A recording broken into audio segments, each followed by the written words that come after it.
Warrior Lore. Chapter 4022. It seemed difficult to refuse a challenge from a beauty. Moreover, this was initiated by Fairy Shanya. The card attendant, who had been struggling to find an opportunity, said with a smile, "Fairy, do you really want to challenge me?" Shanya said coldly, "You don't dare?" The card attendant said with a smile, "How is that possible? It's just that the battle is over. If I'm not wrong, Fairy Shanya, you didn't sign up before, right?" Shanya said, "You still don't dare." There were also boos below, but Butterball's voice was the loudest. "No, no, no, you misunderstood me." The card attendant shook his head and said, "Of course I will accept the challenge, but before that, I have a small request." "What is it?" Shanya asked. The card attendant said, "If you lose, would you do me the honor of having a meal with me alone? Let's have a drink under the moonlight." Zichun, who was below, laughed when he heard that, but there was a hint of reluctance in his eyes. According to his understanding of Shanya, she would definitely agree. After agreeing to the card attendant's request, he believed that the card attendant's following days would not be easy. As for the outcome, Zichun did not need to guess at all. Since Shanya dared to accept the challenge, she naturally had absolute confidence. Sure enough, Shanya did not hesitate at all. She nodded and said, "Okay." This made the card attendant slightly stunned. He did not expect that she would agree so quickly. For a moment, he wondered if Shanya had been secretly observing him and secretly liked him. Her usual coldness was deliberately pretending to make him pay more attention to her. At this moment, his request was exactly what Shania wanted. In fact, this was also what Shania wanted. There were boos all around, but the card attendant did not care at all. He said with a smile, "I didn't expect you to be so straightforward." Shanya said indifferently, "Of course I'm straightforward. It's not too much for you to ask. If you can beat me, I will marry you directly." The boos all around turned into an uproar. No one would have thought that the fairy of Mountain You would say such a thing. For a moment, many people looked at Guanche with eyes full of envy. Of course, there were also eyes full of jealousy. Hearing Shanya's words, the smile on the manager's face deepened. This time, he was very sure that Shanya was really interested in him. However, he hadn't expected her to be so proactive. It seemed that his charm was not small. Even the fairies were impatient. Thus, he smiled and said, "Don't worry, I will treat you extremely well from now on." Zichun covered his face. What happened next was almost too much for him to bear to watch. The battle began. Shanya took out her weapon, which was condensed from the pure miracle stone, and then used her full strength. From the start, Guanche was already under a lot of pressure, but as expected of an expert who had obtained the qualifications of the Son of the Sky, he was still able to persevere. However, he could only hold on for a quarter of an hour before he was defeated by Shan Ya's strong attacks. Amidst the uproar, a dazzling light drowned Guanche. After that, the crowd saw that Guanche's face had almost turned into a pig's head. He didn't need to smile, but his eyes were already squinted. This was Shan Ya's combat strength. The shock of the crowd was almost indescribable. At this moment, applause rang out. Shanya looked in the direction of the sound and saw a person standing there motionless as if she had been petrified. "Zichun, it's Zichun." Everyone's eyes finally moved away from the fighting stage and looked over. Some people recognized Zichun.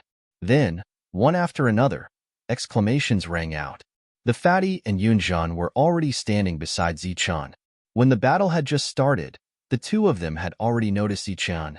However, Zichun had wanted to watch the battle wholeheartedly, so the two of them hadn't caused a huge commotion. Not many people knew Zichun, but almost everyone present had heard of Zichun's name. At this moment, they were all looking at him curiously. Didn't they say he was dead? Why did he appear here?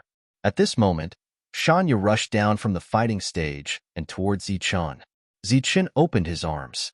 Shanya threw herself into his arms. "I knew you weren't dead. I knew you weren't dead." Shanya's voice was choked with sobs. Many people were confused, including the heavenly souls. According to the news they had received, Zichun was indeed dead. Some heavenly souls had even verified that he was dead. But why did he suddenly appear in Blood Battle City? Some heavenly souls even began to suspect that Zichun was a fake. or that the soul of the soul-devouring clan had taken over his body and deliberately come here. As for Shanya and the others, they obviously didn't think so much. They were too happy that Zichun had appeared. Now, Zichun was the center of attention, and the son of the sky, Guanche, was standing on the fighting stage. No one cared about him anymore. He came forward and patted Zichun's shoulder. "You surprised us again." Zichun smiled. "Want a drink?" I was shocked. My mouth is a little dry. Yao Yi stood in the distance and looked at Zichun in disbelief. This guy actually came back to life? Did that mean he had a target again? Shin Gui stood beside Yao Yi. Last time, when they were searching for spies, they found many people. He was the only one who was unscathed. He was just being used. Zichun also saw Yao Yi. "Want a drink?" Yao Yi pointed at himself as if he couldn't believe that Zichun would invite him. Zichun nodded and said, "In our last competition, you were the one who won. Today is a celebration for you." Yao Yi followed and even brought Shingui with him. This made Shingui feel flattered. After Zichun left, a heavenly soul asked, "Will there be a problem?" "Don't worry. There is no problem. He is indeed alive," an old man said with a smile. An old man in a blue robe laughed. He was the old ancestor of the Lan family who had disappeared for many years on the Cerulean planet. The news of Zichun's return shook Bloody Battle City. It didn't take long for the news to spread to the Soul Devourer clan. Many people couldn't believe it. They want to look at Zichun's body again. They kept the body as a souvenir for future generations to see. But when they went to check, they only saw a strand of hair. They were fooled. Everyone in the Soul Devourer clan was furious. They planned to set another trap to lure Zichun out. This time, they would definitely kill him. But at this moment, the door of darkness appeared in the sky. A person walked out and announced the end of the hunt for Zichun. The door of darkness was the highest level of existence in the Soul Devourer clan. No one dared to defy the orders from above. On this day, everyone drank a lot of wine. Everyone was in a good mood. Even those who didn't drink were in a good mood. Zichun's return meant that Bloody Battle City had another great expert. Early the next morning, Zichun went to Lan Guming's residence and gave her the mirror that the Holy Mirror Spirit had given him. Lan Guming was resting. This was the most relaxed night she had had since Zichun's accident. She finally didn't have to blame herself anymore. Chapter 4023. A space door opened directly from Zichun's room, and the woman in green walked out. Zichun looked at her. "Are you familiar with this place?" "Far more familiar than you think." The woman in green said, "My name is Qing Yi." Zichun said, "My name is Zichun." Qing Yi's eyes flashed with disdain, as if to say that was nonsense. "Looks like you're ready." Zichun asked, "What do I need to do?" "We need to go to a place and find the lost dark ghost soul-devouring method," Qing Yi said with a serious expression. "You'll lose yourself there, and once you're lost, there's no way back." "And then?" Zichun looked at Qing Yi, waiting for her to continue. "There's no then. This is the most important information we know, and it's just a guess. No one knows how true it is." Qing Yi thought for a while and said, "You can think of it as an unknown place. Before you leave, do you have any regrets?" Zichun looked at her, puzzled. Qing Yi said, "Many people have gone in, but no one has come out. So this time, it might be an eternal farewell." "Can I not go?" Zichun asked again. "What do you think?" Qing Yi looked up and down at Zichun with a playful look. Zichun thought for a while and said, "But I don't trust you, because you're with him, and he tried to kill me several times." That he was the youth who had entered the card tower world that year. Shanya had told him that he had seen him in the Gate of Sky. Qing Yi's origin was mysterious, and her methods were brilliant. Naturally, she was with that youth. Qing Yi said, "You're talking about little Shang. He does have some opinions about you." "I've never seen him, so how can I have opinions? And it's not just opinions, it's clearly a life and death feud. Otherwise, why would he keep trying to kill me? How should I put it? Actually, the quota for finding the opportunity this time should have been little Shang's, and I should have gone in with him. But your appearance disqualified him." Qing Yi said, "That's why he hates you. However, you don't have to worry. Didn't all of his plans fail?" Zichun slowly shook his head. He still didn't trust Qing Yi.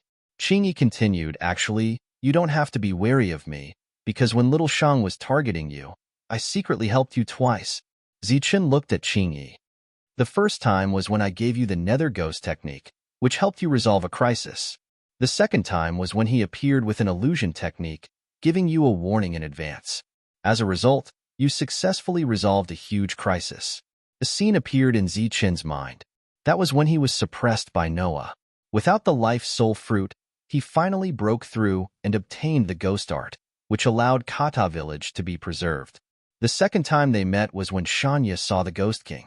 Based on the Ghost King's realm and the area it was active in, it should not have appeared in that place. At that time, when Shanya told Zichun was alerted. Qingyi smiled and said, "Actually, there was a third time when I helped you. Although it was just a slight effort, it indirectly saved your life. That is, in the Death Canyon, after you killed the 9 elites, why did you so coincidentally fall into the lake? And it just so happened that there were members of the Golden Scale tribe in the lake? And it was so coincidental that the heavenly souls who had been watching you all this time lost their perception of you?" Originally, Zichen also had doubts in his heart, but he always thought that it was because of his good luck. Now, it seemed that other than his good luck, there was also something else. What is Shan Yu's identity? Zichen asked his last question. What is the heavenly favored ones? You said the heavenly favored ones? They are actually substitutes, Qingyi said without thinking. Substitutes? Zichun looked at Qingyi in confusion. Yes, I am the heavenly favored ones. Little Shang is also the heavenly favored ones. Those who went to search for the dark ghost devouring soul technique are the heavenly favored ones. Qingyi smiled and said, "If you and I don't succeed this time, then the next ones to go in will be Little Shang and your little fairy Shanya." Zichen's expression changed. He did not expect the heavenly favored one's identity to be like this. Any other questions? What about the divine soul goddess? What is her identity? She doesn't have any other identity. She is only used to fight against the soul-devouring clan. Well, it means that she is the strongest person in the soul-hunting clan and can fight against the strongest person in the soul-devouring clan, such as the Son of Darkness. Speaking of the Son of Darkness, Zichun could not help but think of the Son of the Sky. This title originally represented the highest honor, but Guan Che, the Son of the Sky, lost to Shanya. Originally, everyone thought that the title of Son of the Sky should be given to Shanya. Who knew that Shanya would reject it? This was very awkward. Qingyi left, saying that she would give Zichen a few more days to say goodbye properly. Zichun stayed with the team every day. The news that he was still alive had also spread to the soul-devouring clan. It was said that the soul-devouring clan seemed to have gone crazy these days. They fought one large-scale battle after another with the soul hunters on the battlefield. There were casualties on both sides. Zichen expressed his intention to leave to the others. His purpose of coming here was to obtain the soul-devouring technique. Therefore, no matter how dangerous the path ahead was, Zichen would have to try. Lan Guming said, "In that case, before we leave, I will give you a big gift." The others looked at Lan Guming in confusion. They did not understand what she meant by a big gift. Early the next morning, the 4-person team left Bloody Battle City and entered the battlefield. Moreover, they went all the way in, far deeper than before. Their appearance attracted the attention of the soul-devouring clan. Therefore, one team after another moved closer to them. A battle broke out. Shanya and Lan Guming did not hold back and displayed absolute killing power. The 2 new members of the 10 talents of the soul-devouring clan, who came after hearing the news, died on the spot. Such a battle result naturally attracted the attention of others. However, the team had no intention of leaving. They knew that more and more enemies were appearing. There were even a few heavenly soul enemies in the sky. Obviously, they could tell that Shanya and Lan Guming were a great threat second only to Zichun. Therefore, they decided to eliminate them.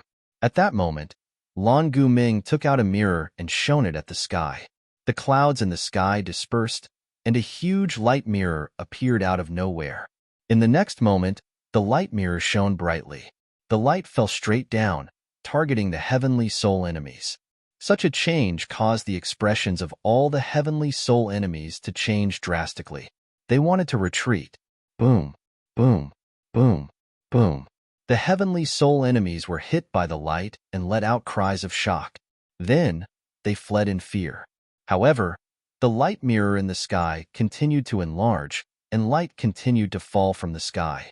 Lan Guming stood there, her eyes cold. Blood kept flowing from the corner of her mouth. In this battle, several heavenly souls of the soul-devouring clan were injured, and 2 of them died. 2 of the 10 talents of the Earth soul-devouring clan were killed. There are many people who cooperate well, but none of them can come back alive. Qingyi said, "It seems that you still don't trust me. You and Qingyi just need to go in. Maybe you can succeed." An old voice sounded.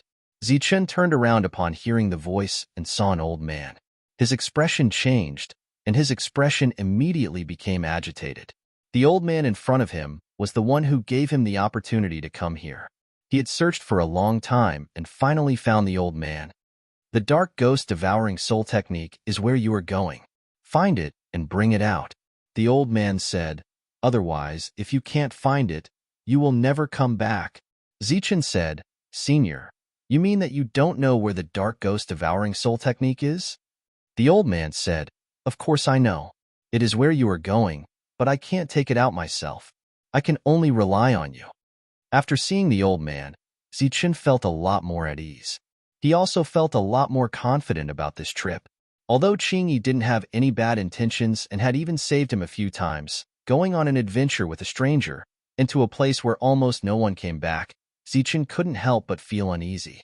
After seeing the old man, he felt much better. After all, he still trusted the old man. "I wonder what is in that place?"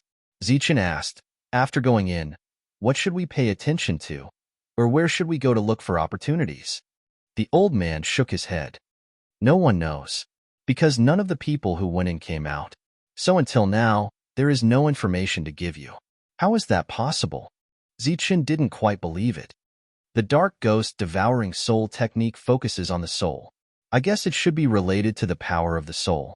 Those who went in and didn't come out, I guess they must have lost themselves." The old man said, "In other words, that place is an illusion. Test after test will appear continuously. It is like the path of self-examination. Once you can't pass it smoothly or have a flaw in your state of mind, you will be lost and stay there forever." Looking at Zichen's contemplative expression, the old man said, "This is just my guess. As for the specific reason, no one can tell you. What you can do is to trust Qingyi unconditionally. Only when the 2 of you work together will there be a chance to successfully bring out the dark ghost devouring soul technique." Zichen said again, "If that's the case, why don't you send more people in? If there are more people, won't the power be greater? Every time the abyss opens, it can only hold the power of 5 people, so the quota is limited." The old man said, "And the power of these 5 people is divided between the soul hunters and soul devourers." So, over time, a tacit agreement was formed. 2 people from each side enter. "The soul devourers will go in too?" Zichen was very surprised. The old man nodded and said, "Didn't you ask why we are fighting here? Why not go to the higher level world? If you bring back the dark ghost devouring soul technique, then everyone can go to the higher level world." The old man gave Zichen a few more instructions. In fact, they were all useless information, and they were all guesses. Then, the old man brought Zichen and Qingyi to an abyss. This abyss was somewhat similar to the abyss where Zichen opened the gate of heaven, but the aura was completely different. "Go in. Success or failure depends on you." Before Zichen went in, he made a request. If he failed, he hoped that the old man wouldn't let Shanyu in. Before the old man could respond, Zichen disappeared. Chapter 4025. Zichen, wake up. It's been so long, you can't die. If you die, what will Grandpa do in the future? A sobbing voice entered Zichen's ears and gradually woke him up. Zichen slowly opened his eyes and saw a beggar in tattered clothes squatting in front of him, shaking his body. The old beggar looked very sad. Tears streamed down his face, and his eyes were filled with despair. Zichen's eyes regained some spirit, but more than that, he was puzzled. He didn't know this person at all. How did he know his name? Why did he call himself Grandpa? Did he have a grandpa? He didn't even have parents, so where did his grandpa come from? Suddenly, Zichen realized that this grandson was deliberately taking advantage of him. Suddenly encountering someone pretending to be his grandpa, Zichen was enraged. He immediately raised his leg and kicked him without hesitation. Old thing, you dare to take advantage of me? You're the grandson. I'll kill you. Do you believe me? Zichen flipped over and stood up. He clenched his fists and looked at the other party coldly. Stupid. My grandson is scared silly. The old beggar sat on the ground and stared blankly at Zichen, who was clenching his fists, and muttered, Grandson, you're my grandson. Zichen clenched his fists and walked forward. Old thing, you're my grandson. Now, call me Grandpa. The dazed old man looked at Zichen and suddenly burst into tears. As he cried, he muttered, It's over. My grandson has been scared silly. Someone come and save my grandson. He's lost his mind and has already forgotten who he is. Zichen was so angry that he wanted to hit someone. However, looking at the old man's sad appearance, he couldn't really punch him in the nose. He hesitated. At this moment, Zichen suddenly noticed his surroundings. He was in a cave, not man-made. It looked like the nest of some kind of beast. Why am I here? Zichen was puzzled. Wasn't I in Bloody Battle City? Didn't I come here to find something? Where's Chingy? The old man was still crying. He kept saying, It's over, it's over. He was really sad. However, Zichen was irritated and said angrily, Shut up, old thing. The old man's crying stopped abruptly. He looked at Zichen worriedly. Grandson Zichen, are you all right? Zichen raised his fist again. Old thing, if you call me grandson again, I won't be polite to you. My good grandson, if I don't call you grandson, what should I call you? The old man was very sad. Call me by my name, old thing. Let me ask you, who am I? Zichen asked fiercely. You are Zichen, my dear grandson. The two of us relied on each other for survival and escaped death countless times. The old man said with tears in his eyes. Zichen looked at the old man. Old man, are you serious? Grandson, oh, Zichen, don't tell me you've forgotten your grandfather? The old man looked at Zichen's strange expression and immediately pointed at himself. I'm Li Haoqing. Have you forgotten? Zichen heard and gritted his teeth. I'm Zichen. You're Li Haoqing. We don't even have the same surname. What kind of relationship do we have? Li Haoqing's face turned pale. How are we not related? Your parents passed away when you were young, and I was the one who raised you. How is that not related? Zichen crossed his arms and sneered. Lie. Keep lying. Let's see what kind of lies you can come up with. Zichen didn't believe Li Haoqing's words at all. He was sure that Li Haoqing had been taking advantage of him, so he didn't hold back. Li Haoqing shook his head and said with despair, It's over. It's completely over. I thought I had escaped death, but I didn't expect to be so scared that I even forgot who I am. I'm Zichen, Zichen said calmly. Other than your name, what else do you remember? Li Haoqing asked. I'm from Bloody Battle City. No, I'm from the Saint Spirit world. I own a world, and I'm the ruler of that world. Zichen sneered. Do you think you can fool me with this little trick? Li Haoqing said sadly, You're talking nonsense again. It seems like you took the things in your dream for real. Are you going to say that you have a friend called Shanya, who is a beautiful fairy, and a friend called Longu Ming, who is very powerful? Zichen looked at the old man. Why do you ask if you know? The old man continued to cry and said sadly, Child, you're dreaming. You're talking in your sleep. Look at where we live. How can there be a fairy? Zichen looked at the old man warily. Li Haoqing got up and said, If you don't believe me, go out and take a look. Child, you've been in a coma for too long. Have you forgotten your identity? Li Haoqing walked out of the cave, and Zichen followed the old man out. This was a mountain peak, and there were many similar caves around it. Some were man-made, and some were natural caves. After Zichen came out, he saw many people in tattered clothes. This place looked like a primitive tribe that had yet to be developed. When these people saw Zichen, they were stunned at first, but then they smiled and said, Zichen, you're finally awake. You're awake.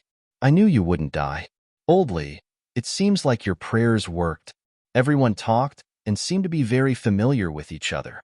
But Zichen found that he didn't know them. Who are you? He asked again. his expression full of wariness. For a moment, the smiles on everyone's faces disappeared. One of the men looked at Li Haoqing, then pointed at his head and whispered, "Is there a problem here?" Li Haoqing nodded and said, "It's been talking nonsense, but it should be because it's been in a coma for too long. It will be fine in a few days." The others nodded their heads in understanding. Zichen took in everyone's expressions and said with dissatisfaction, "What do you mean? Are you acting for me? Let me tell you, I'm different from you." They were indeed different. Whether it was their clothes or other things, they were different. But just as Zichen lowered his head and wanted to prove himself, he found that his spirit robe was gone. What replaced it was a set of tattered clothes and a pair of tattered straw sandals. That was all. Where was his spirit robe? Where was the spirit beside him? Where was the little fairy that had been following him? Where was the staff and shield? Just as Zichen's mind was violently fluctuating and doubts appeared in his heart for the first time, a scream of horror suddenly sounded. "Not good, the ghost is here." Along with this voice, a look of horror appeared on everyone's faces. Chapter 4026. Zichen had no idea what was going on. He had no idea at all. Everyone was running away in fear. Ghost. What was that? Was it his pet? "Grandpa, my dear grandpa, do you want to die again?" While Zichen was still in a daze, Li Haoqing came up to him, grabbed Zichen, and ran away. Zichen noticed that the old man was strong and his steps were agile. Instinctively, he followed the old man's lead. Zichen wanted to look back and see if all the ghosts were his pets. But when he looked back, Zichen was dumbfounded. That wasn't a ghost, it was a demon. It was running toward them and chasing after them. Its speed was not slow either. It caught up with a person in a few jumps. It opened its mouth and inhaled. The person who was frantically running away, under the influence of inertia, fell to the ground after running for another 10 or so steps. Zichen saw that the ghost had devoured that person's soul. The other party paused, and a look of enjoyment and intoxication appeared on his face. "Ghost devouring soul," Zichen exclaimed out of instinct. But he didn't know why he would shout like that. "Run. Lord Ghost is here to hunt. If it catches up to you, you will die," Li Haoqing loudly reminded Zichen. At the same time, he pulled Zichen back. Zichen ran as well. The scene of the ghost devouring soul lingered in his mind for a long time. They climbed over the mountain and ran into the distance. The underworld ghost behind them, after devouring 5 people, gave up the chase and quickly disappeared. Everyone stopped in their tracks, looking as if they had just survived a calamity. "What is going on?" Zichen looked at Li Haoqing, who was gasping for breath. "Tell me, where is this place?" "This is Lord Ghost's hunting ground." "Zichen, have you forgotten everything?"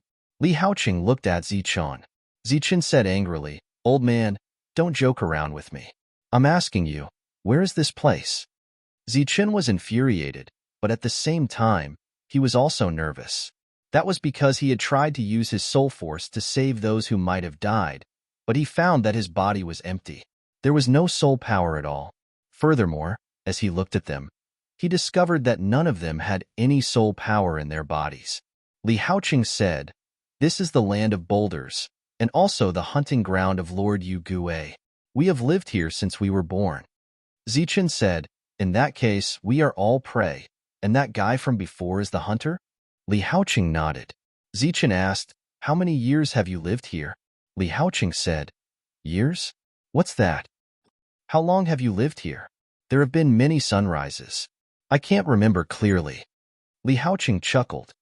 "For us, it's considered a gain." Zichen asked again, "What about me? How long have I lived here?" Li Haoqing thought for a moment and said, "More than 6,000 sunrises, right? More than 6,000 sunrises, which should be less than 20 years. This made Zichen feel extremely incredulous. His consciousness was still in Blood Battle City. Calculating the time, it shouldn't have been that long, right? Zichen couldn't believe it, so he found someone who knew him and asked about his situation.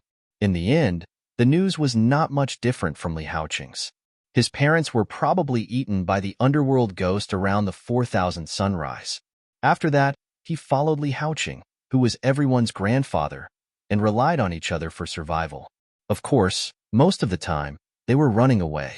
Until the last time Lord Yugue went out to hunt, Zichen accidentally tripped on a large rock, fell to the ground, and fainted. Li Haoqing carried the unconscious Zichen on his back and began his life of escape until Zichen woke up not long ago. Zichen looked at Li Haoqing. The other party didn't seem to be lying, but why didn't he have any recollection of what had happened in the past? Or rather, after leaving Blood Battle City and coming to this world, he really lived in a muddle-headed state for 20 years and only woke up recently? Of course, in Zichen's heart, there was actually another guess, and that was that Bloody Battle City and the Saint Spirit Realm were actually just a dream. In the dream, he was omnipotent and had the title of invincible. Now, he had just woken up from the dream and seen the reality. Another 2 sunrises passed, and Zichen no longer dreamed. He slowly got used to this reality. Moreover, he found that his memories of the dream world seemed to have become blurry. Right now, he couldn't tell which was the real world. Illusion. I know it's all an illusion. Li Haoqing found another cave, and the 2 of them lived in it. At this moment, Zichen looked at the natural cave and couldn't help but sneer. Li Haoqing stood to the side and shook his head and sighed. I'm here to find something. I don't have time to play with you. Disappear. Zichen raised his voice. It seems that you really are sick. Li Haoqing whispered. Fortunately, it's not a big problem. Illusion array. Dispel? Zichen's hands formed a seal, and then he shouted in a low voice. Naturally, there was no reaction. Li Haoqing said, actually, some people have also suffered from this disease. It is said that when they are frightened or stimulated, they start to talk nonsense and then act abnormally. However, it is not life-threatening. As long as you get used to it for a while, you will recover. Zichen glanced at Li Haoqing. The other party's words were very sincere, and his attitude didn't seem to be fake. However, Zichen was the only one who maintained absolute rationality. Even now, he still firmly believed that everything in his mind was not a dream. Instead, it had really happened. The second hunt of the underworld ghost came quickly, and everyone continued to flee. This time, it was necessary for Li Haoqing to remind Zichen to start running. It wasn't until the underworld ghost was full and left that everyone stopped again. Zichen didn't see any expression on everyone's face. It was as if they had already become numb to this kind of life. Li Haoqing handed over a few fruits and motioned to Zichen to fill his stomach first so that he would have the strength to escape. Why don't we leave here? Zichen looked at Li Haoqing and asked the question in his heart. We can't leave at all. Li Haoqing took Zichen and ran into the depths. When they reached the end, Zichen finally understood why they couldn't escape. A wall appeared in his field of vision. It was very tall, nearly 100 feet high. The wall was smooth, and there was no stress point. Here, everyone is an ordinary person. How can they jump over it? When did this wall appear? Zichen asked. It has been passed down from generation to generation. It is said that it has been here for a long time. Li Haoqing said, no one knows what is outside the wall. Zichen stood in front of the wall and began to stare blankly. At this moment, his memory was a little chaotic. He remembered that he came here to find something, but he forgot what it was. Moreover, the bloody battle city that was still fresh in his memory seemed to only have a name left. He had forgotten a lot of things in the bloody battle city, but he could vaguely remember a few names. Even at some time, Zichen's heart would have some kind of illusion. Could it be that he really lived in this place? Could it be that the things in his memory were really just a dream? At this moment, a clear voice suddenly sounded. What is your name? Do I know you? Zichen turned around and saw a familiar girl standing there, but Zichen couldn't call out her name. However, this kind of familiarity made him feel a little closer. My name is Zichen, the girl said. My name is Qingyi. Zichen's eyes lit up. He finally remembered a name that was about to disappear from his memory. You are Qingyi? Qingyi also seemed to recognize Zichen. Are you really Zichen? Then, the 2 of them walked forward. When they saw each other, they were very excited. Clearly, Qingyi's appearance made Zichen realize that what had happened back then was real and not a dream. What else can you remember? The 2 of them sat down against a mountain wall. Qingyi immediately asked, I can still remember Bloody Battle City, Saint Spirit Realm, Shanya, Longu Ming. Wan He, and those people. What about you? Zichun said a few names in a row. Xiao Sheng, Old Man, Soul Hunter, Soul Devourer, and Sea Race. Qingyi rarely interacted with outsiders, but she still remembered the three races clearly. Then, the two of them checked and filled in the gaps. Each of them said some things in order to not let that memory disappear. Li Haoqing stood in the distance. Hearing the two of them speak excitedly, he muttered, "So stupid. You really took the things in your dream for real? Who doesn't know how to dream? I even dreamed that I was a hall master. That seemed to be a very high official." "Old man, what did you say?" Zichun heard the old man's muttering and turned around to ask. "Nothing," Li Haoqing replied. He didn't want to embarrass himself, so he didn't say anything about the dream. In fact, the memory of his dream had long been blurred. Right now, he could only remember some insignificant things. "Do you remember why we came here?" Zichun looked at Qingyi and asked. "We came here to find something, but I can't remember what it is." Qingyi said, "It seems that this place is completely different from what we expected.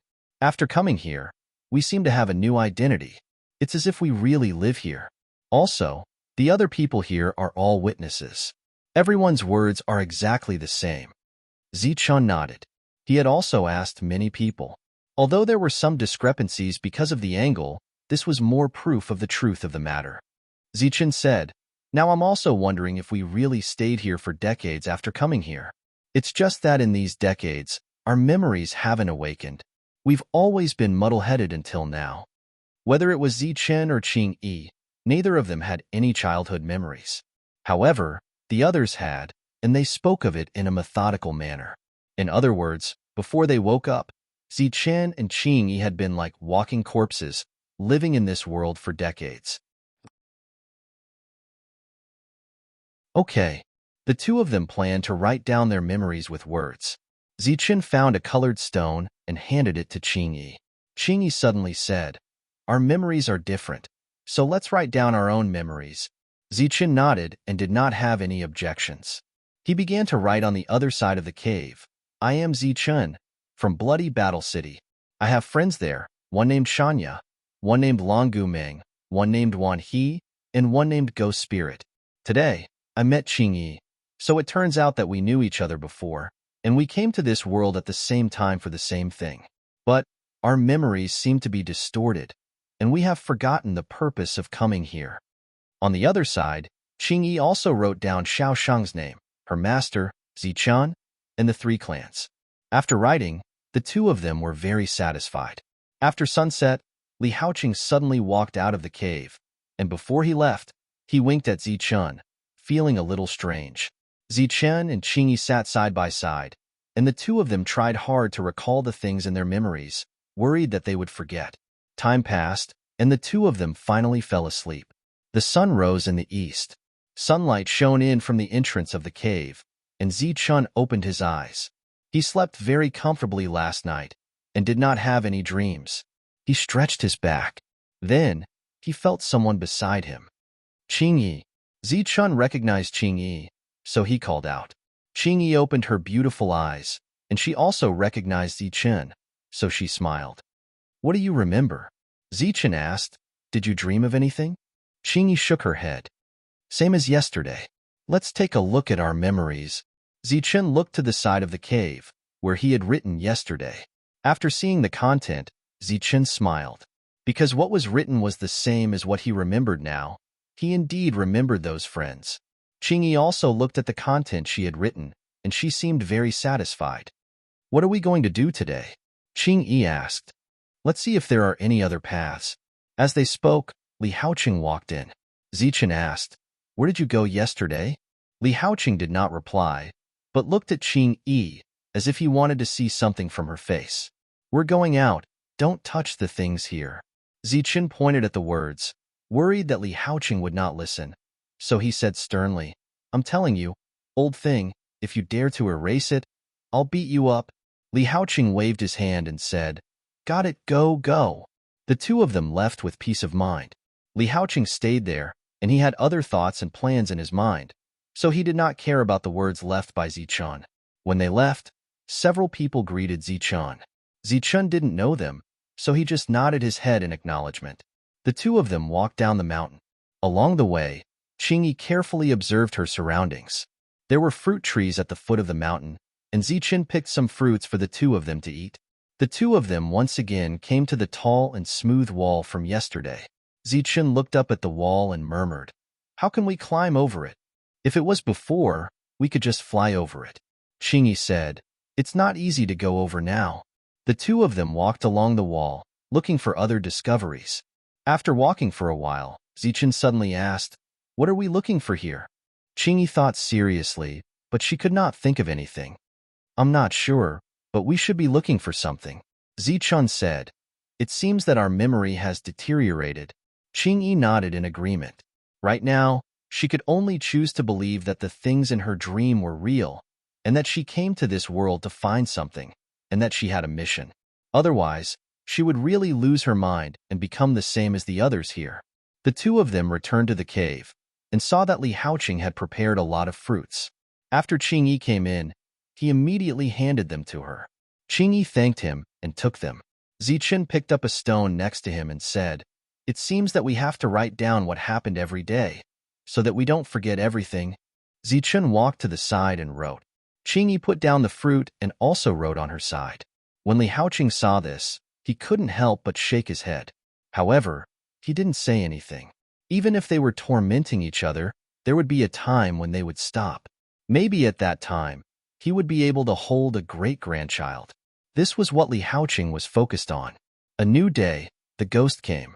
It seemed to be hungry, and it quickly rushed into the crowd, devouring one life after another. Zichun looked at the ordinary people struggling to fall to the ground, and a soul flew out from their body and was devoured by the ghost. It had been half a month since they arrived here. According to the language of this place, that was 15 sunrises. Zichun was already used to the appearance of the ghost, but after Qingyi told him about it, he carefully observed the ghost and found that it was indeed different from one another. Every time the ghost devoured a soul, it would pause for a moment, and at that time, it would be very intoxicated, as if it was enjoying some kind of delicious meal. After devouring 6 people in a row, the ghost laughed and left. Its laughter was no different from that of a human's. Zichun stood in the distance, watching the ghost leave. After that, he and Qingyi also left, continuing to look for something. Day after day, in this place, only sunrises and sunsets. Every day, when Zichun and Qingyi woke up and were not being devoured by the ghost, they would go out. As for why they went out, or what they were looking for, the two of them had already forgotten. They only knew that they came here to look for something, but they did not know what it was. And so, they could only continue to look for it day after day, not knowing when it would end. On a new day, the underworld ghost came to hunt. Zichun and Qingyi escaped. Every time, the ones who were devoured were either the elderly who had slowed down, or those who had not been able to escape in time. Some were simply unlucky. Zichun stood in the distance, quietly watching the ghost eat its fill, then laugh and leave. "It's safe, let's go." Zichun turned his head and glanced at Qingyi. Unexpectedly, at this moment, Zichun noticed that Qingyi was standing in the same place, motionless, and her eyes were full of horror. Zichun slowly turned his head, trying not to make any sound. 2 feet away from him stood a ghost. The second ghost.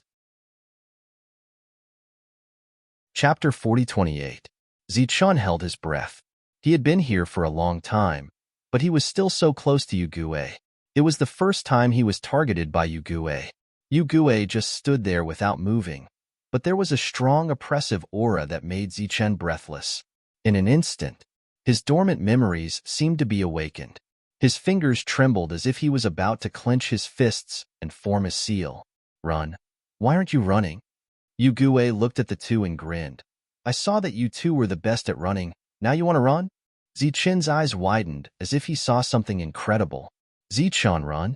At this moment, a loud roar came from behind and forcibly pulled Zichun's consciousness over.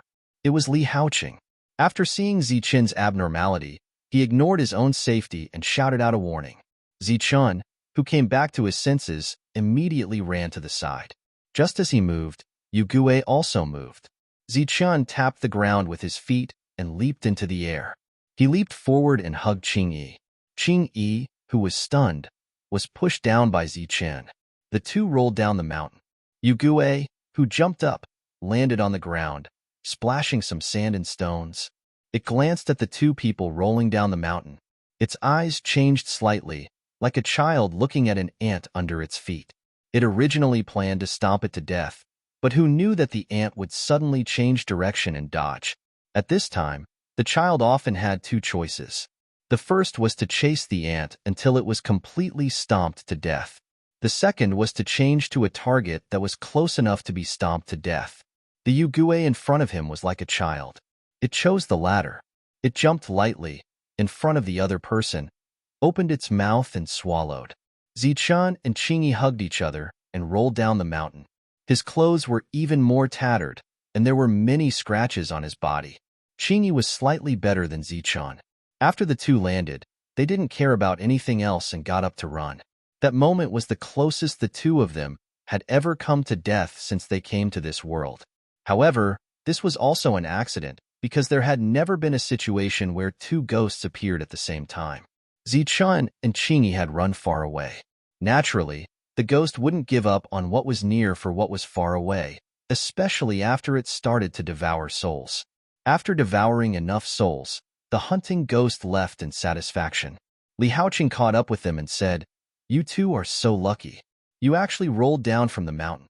If I hadn't fallen, I would have been finished this time." He paused and said, "We can't wait any longer.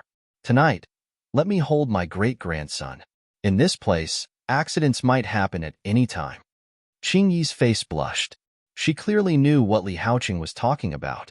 In fact, she had long understood why Li Haoqing would leave the cave every night, leaving the two of them alone. Zichen ignored Li Haoqing.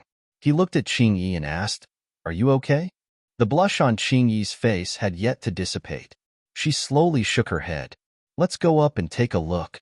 Zichen held Qingyi's hand and walked back to the original path. Li Haoqing followed. "Hey, can you at least give me a quick answer?" Along the way, everyone was panting.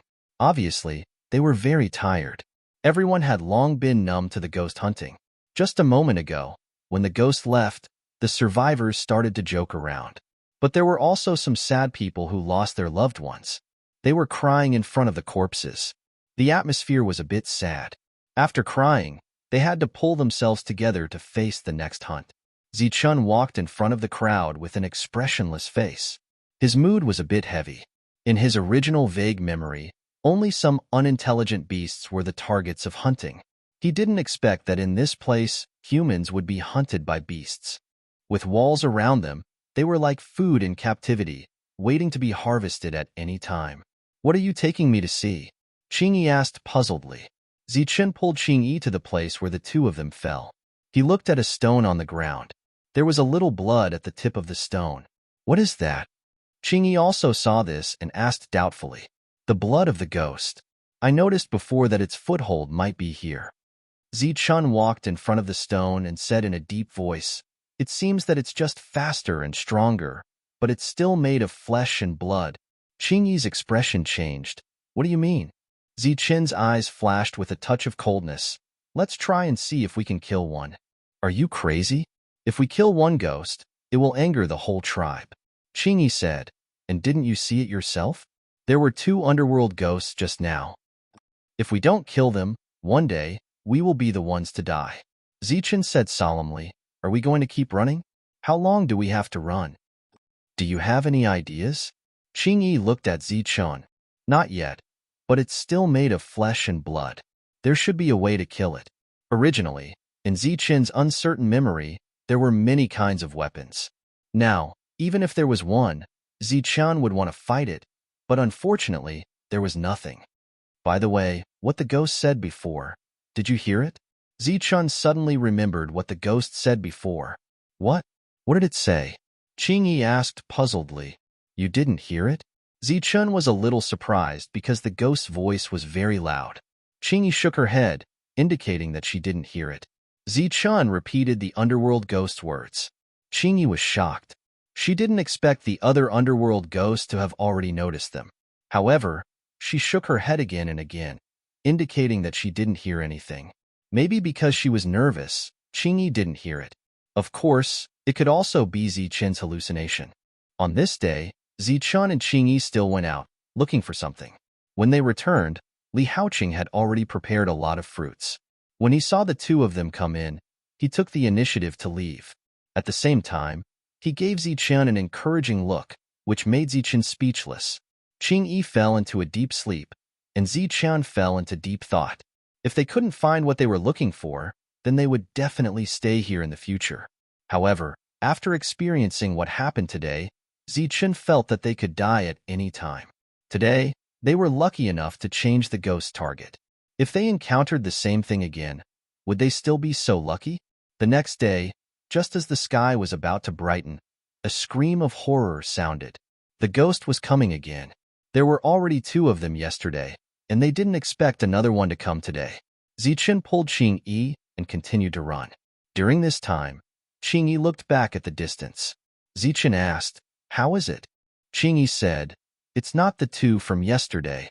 Soon, the ghost devoured enough souls and left satisfied. Zichun, who was still hesitating, finally made up his mind. He called Qingyi and began to check the geographical environment. This was the first time Zichun didn't aimlessly search for something he didn't know about after coming to this world. Qingyi saw Zichun's intention and said, "Are you really going to attack the ghost? We have to try, or we will die sooner or later." Zichun said, "I don't feel at ease leaving our lives in the hands of those ghosts." In just 2 days, dozens of people had died. If this happened every day, no matter how fast the two of them ran, they would be devoured one day. On the third day, the ghost appeared early in the morning and devoured the souls of 8 people. Qingyi told them again that it was different from the previous 2 days. This was the 4th ghost. 3 sunrises in a row, the ghost came, so everyone became frightened.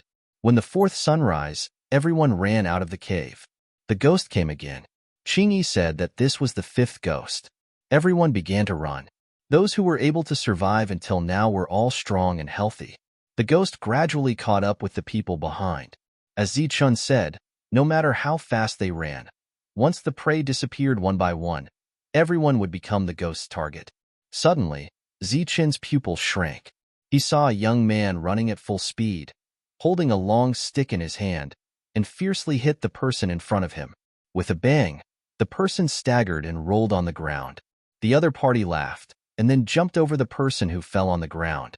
The ghost behind approached and stopped to devour the soul of the person who fell on the ground. Another bang sounded, accompanied by the sound of bones breaking. A person's leg was broken, and he fell to the ground and wailed. After devouring the first soul, the ghost caught up and devoured the person with the broken leg. "Not bad, you have some wisdom." Zichun heard Yugue's words. This time, he heard it very clearly. Furthermore, Yugue was laughing loudly, and his voice was very loud. He immediately looked at Qingyi and asked in a low voice, "Did you hear what it said?" Qingyi shook her head, indicating that she didn't hear anything. "As long as you don't kill me, there will be plenty of food." Then, Zichun heard another voice, but it wasn't the ghost's voice, it was the young man with the stick. Zichun's expression changed, but this time he didn't ask Qingyi, "You can understand me?" The ghost devoured the second soul and looked at the young man. The young man ran, and with the third strike, another person fell to the ground. He ran away again and said, "I can hear a little. As long as you don't kill me, I will help you hunt. How about it?" Zichun heard the conversation between the two clearly, but the others didn't seem to hear it. Zichun was very sure of this, because if they could hear the young man, they would naturally be afraid, or at least look at him a few more times. However, no one reacted, and everyone was running away. "How many do you want a day? I will help you kill them all." The young man asked. 8. The ghost said. The young man quickly rushed up, and the stick in his hand continuously fell. With a bang, another 5 people fell. With the previous few, there were exactly 8 people. The ghost began to devour. The young man asked again, "Are you still coming tomorrow? If you are, I will prepare the prey for you at sunrise tomorrow. Today's meal should be enough to last for 2 days. Guta is too arrogant. We have to teach them a lesson." After devouring enough souls, The ghost turned and left. Let's go. After the ghost left, Zichun pulled Qingyi deeper. Things were getting more and more urgent. If they couldn't find a way to kill the ghost, then everyone would die here. Chapter 4029. Despicable, truly despicable. He clearly had the ability to escape, so why did he attack the others? At the foot of a mountain, Qingyi was extremely angry. Her anger came from the young man from before. He could have run away. Why did he interfere with others' lives? In order to confirm his guess, Zichun asked, "Did you hear the conversation between him and the ghost?" "What conversation?" Qingyi asked. Sure enough, she didn't hear it. Zichun told Qingyi about the conversation between the two. Qingyi was surprised, then worried, because the young man was obviously in cahoots with the ghost. Based on their conversation, I suspect that the ghost is not united, and they come here to devour life to replenish their energy, just like how we eat. I guess that because there was no battle before, they could go for many days without eating, but with the outbreak of the battle, the consumption increased, so there are different ghosts coming here every day. Zichun said, if the battle continues, then all of us will be devoured. So, before that, we have to find a way to kill those ghosts. But, what can we do? Qingyi said helplessly, we are unarmed. We are no match for them at all. Think of a way. Maybe we can succeed. On this day, Zichun walked between the mountains, looking for terrain that could be used. The sky was getting dark, so the two went back. Back at the original mountain, Zichun suddenly heard Li Haoqing's hysterical voice. Zichun, come and save Grandpa. If you don't come, we will never see each other again. Zichun was shocked and sped up. Although he never regarded Li Haoqing as his grandpa, he still felt that the old man was good to him, so he naturally couldn't let anything happen to the old man. From afar, Zichun saw the young man from the day. He raised the long stick in his hand and seemed to be about to hit Li Haoqing's right leg. Once the stick hit, the old man will definitely die in the second hunt. Stop! Zichun shouted angrily and dashed forward. Stop! The young man put away the long stick and said with a playful smile, What? You want to stop us? Zichun said coldly, What do you think? The young man put down the stick in his hand and said helplessly, Don't look at me like that. This isn't my idea. It's everyone's idea. Everyone's idea? Zichun's gaze scanned the surroundings. Many people lowered their heads, not daring to meet Zichun's gaze. The young man said, Actually, I think this is a good suggestion because these old things have lived for too long. If they don't become food, do you want us to become food? If they don't die, we will be the ones to die. The young man glanced at Zichun, then at Qingyi and said, If these old things don't die, then who do you think will? Are you going, or is the little lady beside you going? Dissatisfied, Qingyi said, They survived with their own abilities. Why should they die? The old men who had been selected nodded. It was better to live than to die. No one was willing to die. But they're too old. They need to have some dedication. The young man looked at the others and said, Don't you think so? Immediately, some people nodded, and some even agreed. He wasn't lying. Many people agreed with his suggestion. Little brat, you actually want your father to die. An old man scolded a middle-aged man angrily. The middle-aged man said, Dad, if you don't die, we will die. I hope you can have some dedication. The old man was so angry that his body trembled. Li Haoqing was obviously very worried about Zichun. At this moment, he looked at Zichun with pleading eyes. Zichun nodded slightly and said, After hearing what you said, it does make some sense. Zichun heard the sigh of relief on both sides. Li Haoqing and the other old men who had been selected had despair in their eyes. Zichun's expression didn't change. He changed the topic and said, But if they contribute today, what about tomorrow? Who will contribute tomorrow? What about the day after tomorrow? The smile on the young man's face froze. What do you mean? Zichun said, It's very simple. For the past few days, there have been ghosts coming every day. We don't know how long this situation will last. Let me ask everyone, even if some people contribute, how long can the others live? Zichun looked around. It may only be a few dozen sunrises. When that time comes, everyone will die. Everyone lowered their heads.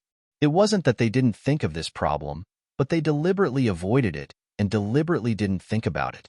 For them, to be able to live until sunrise was naturally a good thing. And even if they died, dying later was better than dying early. Zichen continued. Maybe you think that this situation is only temporary. Maybe after a few sunrises, everything will return to normal. But even so, those ghosts still need to hunt and eat. How long can we hold on? If there are no old men to contribute, then who are you going to give up and who will contribute? Your wives or your children? But according to your logic, as a father, shouldn't you contribute to your children? Zichen's eyes suddenly became sharp. When all these old things in your eyes have contributed, then it will be your turn. Because you will become a father, I don't know if you are willing. Under his aggressive gaze, everyone subconsciously stepped back. They didn't dare to look at Zichen's eyes. The reincarnation of the heavens. Today, they made their parents give up their lives to contribute. Then, as parents, they will have to contribute their lives in the future.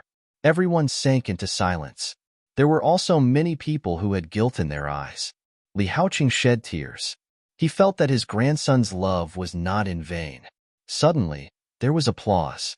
It was from the young man. He threw the stick to the side and looked at Zichen.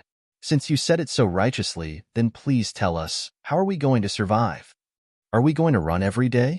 Until the last person dies? Qingyi wanted to say something, but she was stopped by Zichen. Zichen signaled Qingyi to stop talking with his eyes. He continued, if this goes on, everyone will die. So to avoid this situation, we have to resist. How? The young man sneered. Are you going to talk about human rights with those animals? Are you going to tell them that what you are doing is wrong?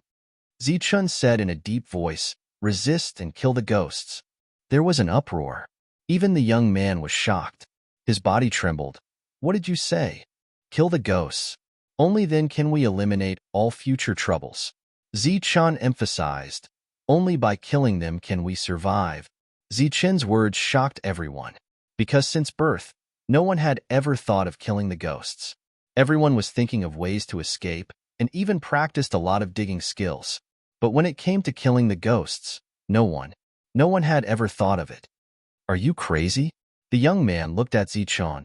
Zichen's words were indeed beyond common sense. The ghosts are also flesh and blood. Why can't we kill them? As long as we find the right geographical location, we can kill them. Zichen said calmly and confidently. What do you have in mind? The young man asked. Find the right geographical location, then we can cooperate. Zichen said, during this time, everyone has to listen to my command. The young man narrowed his eyes. You want to command me? If you have a way, then you can command me too. Zichen looked into the young man's eyes and said, I'm at your command. The two of them looked at each other like that, neither of them backing down. The atmosphere around them became tense.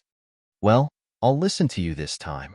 In the end, the young man smiled and said, My name is Ibufan. Zichen. Zichen stretched out his hand, and the two of them shook hands. Everyone dispersed. Those old people who survived the disaster looked at Zichen with gratitude. Back in the cave, Qingyi nervously asked, Are you sure you can cooperate with him? Zichen said, If I don't cooperate with him, the others will die. Let's take one step at a time. Didn't you say that he joined the ghost? What if he's a secret? He shouldn't be, because cooperating with us is very risky. It's better than cooperating with the ghost that can devour people at any time. Do you really have a way to kill the ghost? There's no 100% way, but I have to give it a try. On a new day, the ghost came again. Because it wasn't the ghost from yesterday, Ibufan didn't deliberately break the legs of the others. Everyone relied on their own ability to escape. Qingyi said that this ghost came here once before, and it was the ghost that left on the first day. Zichen guessed that there were 5 ghosts in this area. After the ghost ate its fill and left, Zichen led the others to go deeper and finally arrived at a steep mountain. He pointed at the mountain and said, Think of a way to loosen the big rocks on the mountain. Then lure the ghost here and use the rocks on the mountain to completely defeat the ghost. The young man looked at the rugged rocks and frowned. What if we fail? If we fail, naturally someone will die, Zichen said. But we can still take a gamble. If we don't try, in the end, everyone will die. Zichen especially emphasized the word everyone. Okay, then let's try. Ibufan threw away the long stick and decided to try. Zichun began to instruct everyone to work. Everyone started to move, and Zichun constantly checked the degree of loosening of the rocks. During this time, some people would occasionally miss, and the big rocks would rumble and roll down, creating a huge noise. Everyone's face was very pale, because if they were hit by a big rock, it was almost impossible to survive. But this also gave them some confidence that maybe this time they could really succeed. On the morning of the second day of work, no underworld ghost showed up. Everyone let out a sigh of relief and continued with their work. There was also no ghost on the third day. After 3 days of work, everyone prepared a lot of traps, but whether these traps would work or not, Zichun still needed to carefully check. On the fourth day, the underworld ghost came, and another chase began. Some people were swallowed, and some people ran away. Don't kill me, don't kill me. Chapter 40:30. Don't kill me. The trap they prepared hasn't succeeded yet. I can take you to destroy it. Once the trap is successfully set, you will die. The unfortunate man who was targeted shouted in horror. His voice was very loud, and he sounded like he was about to cry. Everyone heard his shout, and for a moment, everyone's face changed. Some people's body went soft, and they almost collapsed. If the other party brought Yugue over and learned that everyone was plotting against him, then everyone would be finished. Qingyi looked at Zichun nervously. She didn't expect this to happen. If the other party really brought Yugue over, then the first one to die would be Zichun. She grabbed Zichun's arm. Zichun gently grabbed Qingyi's arm, indicating that she didn't need to worry. Yugue swooped down, facing the man who was shouting, and took a deep breath. The next moment, the man's soul left his body. Just like that, he died. Just as Yugue was enjoying himself, everyone continued to run, but this time, everyone was a bit more relaxed. Zichun's forehead was already covered with sweat. He looked relaxed before, but in fact, he was under a lot of pressure. It seems that he made the right bet. Yugue couldn't understand them at all. They were not on the same language level at all.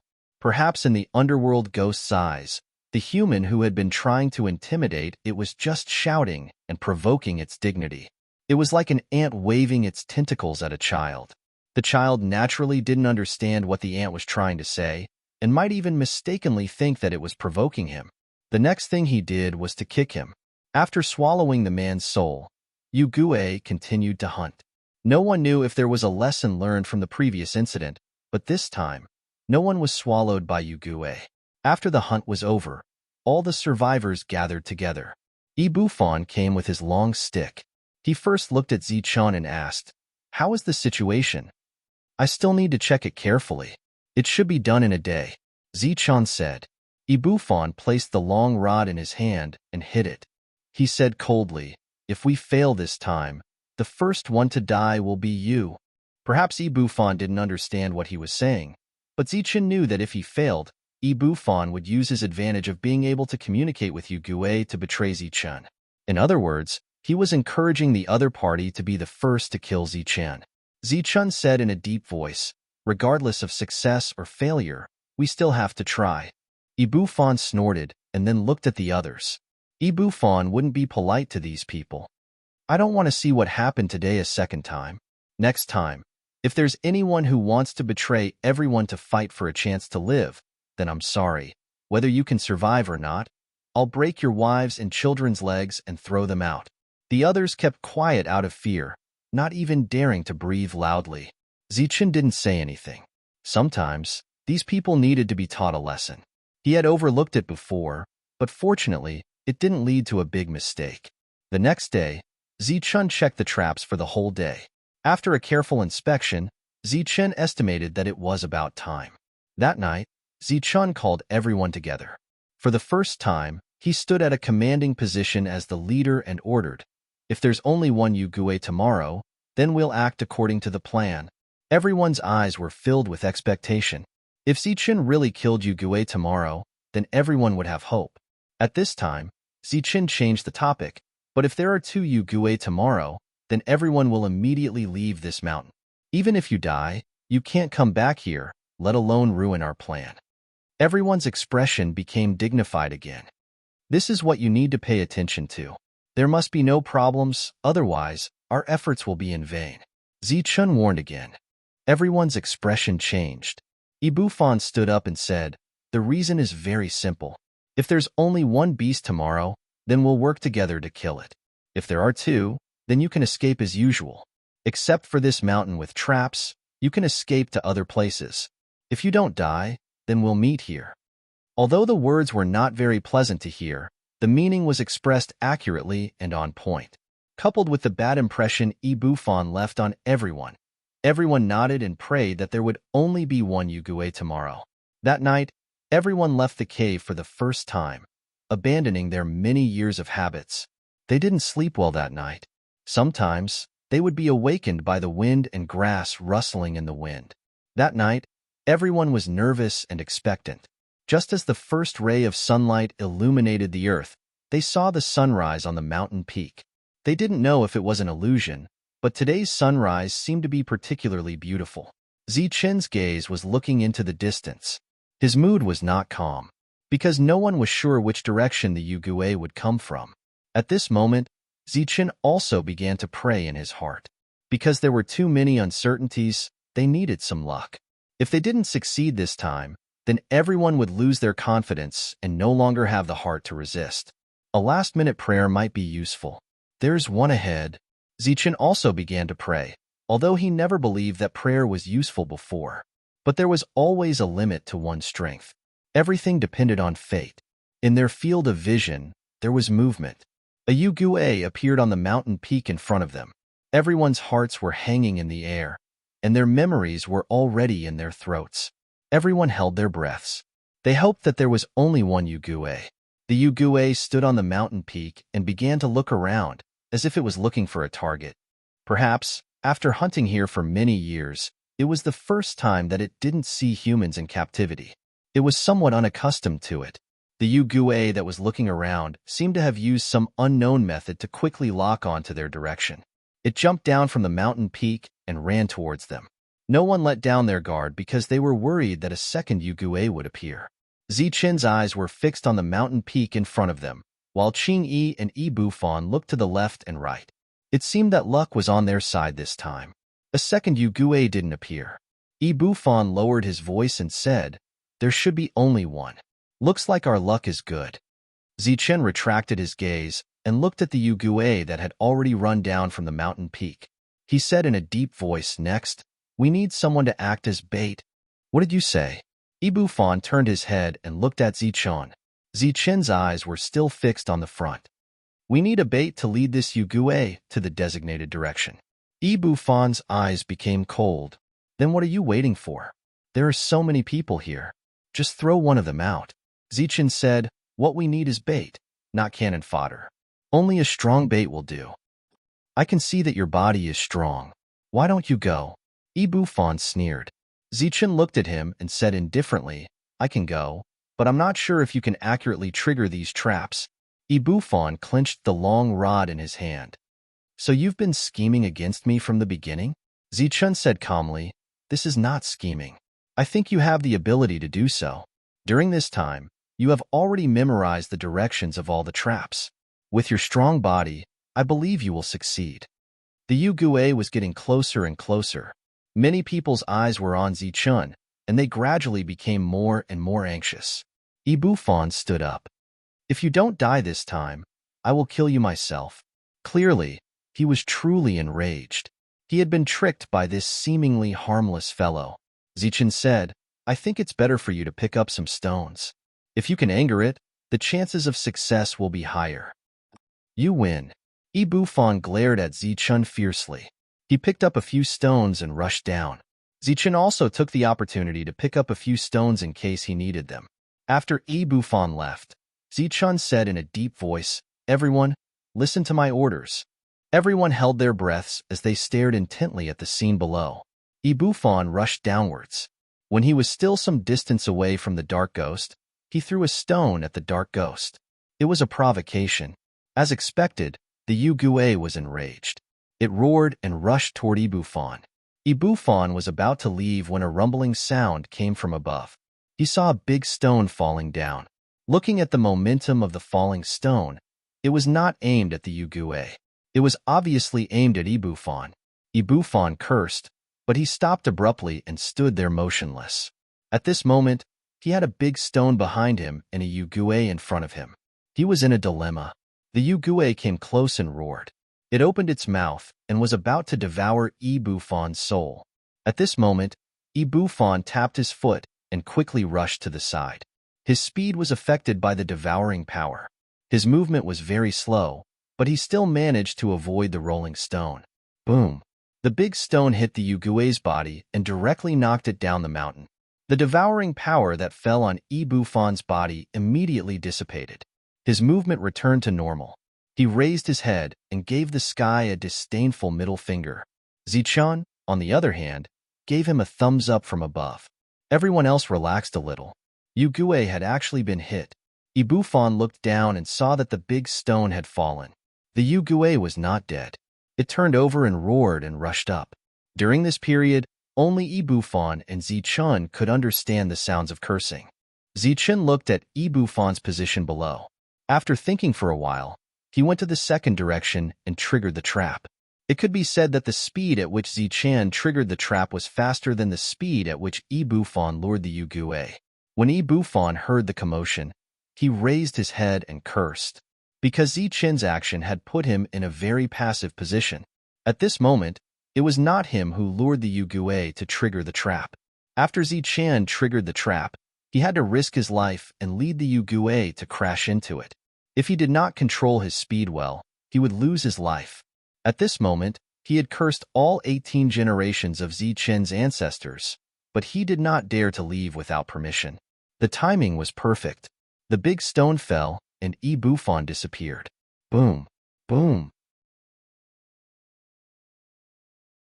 Chapter 4031. Zichun stood above and watched the second attack hit the target. He nodded with satisfaction. At the same time, he admired Ibufon's judgment and reaction speed. After being hit for the second time, Yugue still didn't die, but his body was covered in blood and there was a hole in his head. He looked very miserable. No one cheered because everyone could feel the wrath of the underworld ghost. Everyone was under great pressure. Suddenly, someone accidentally triggered a mechanism and a big stone rolled down from the sky. Zichun's face changed and immediately said, "Everyone, back off." He overestimated these people's ability to withstand pressure. They had experienced countless death threats and brushed shoulders with death countless times.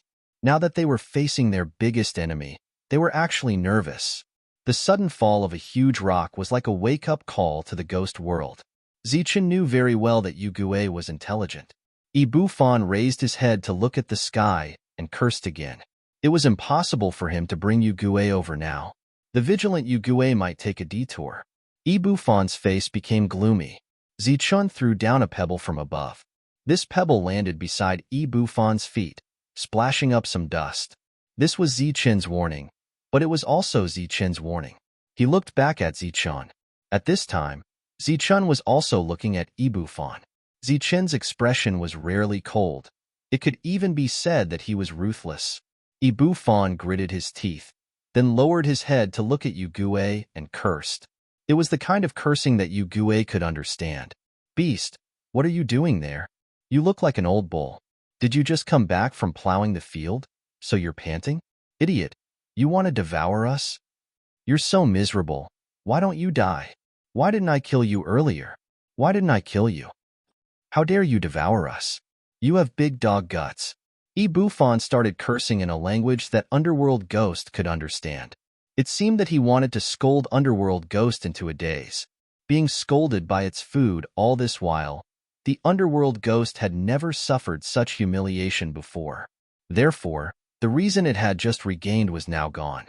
Burning with rage, it roared and rushed forward. Ibufan began to flee. Zichun stood on the mountain peak and followed Ibufon's movements. At this moment, the others had already retreated far away. Because they had accidentally triggered the trap earlier, it had already brought them a great deal of trouble. All of a sudden, Zichun paused and triggered a mechanism. The boulder rolled down, kicking up a cloud of dust along the way. Ibufan dodged to the side. Yugue looked at the falling boulder and punched out. With a pung sound, The large rock was blasted away, and its body slid down several feet. Damn it! How can he be so strong? Isn't he already in a weakened state? Seeing the state of the underworld ghost, Buffon cursed again. He could only lead the underworld ghost to the second trap.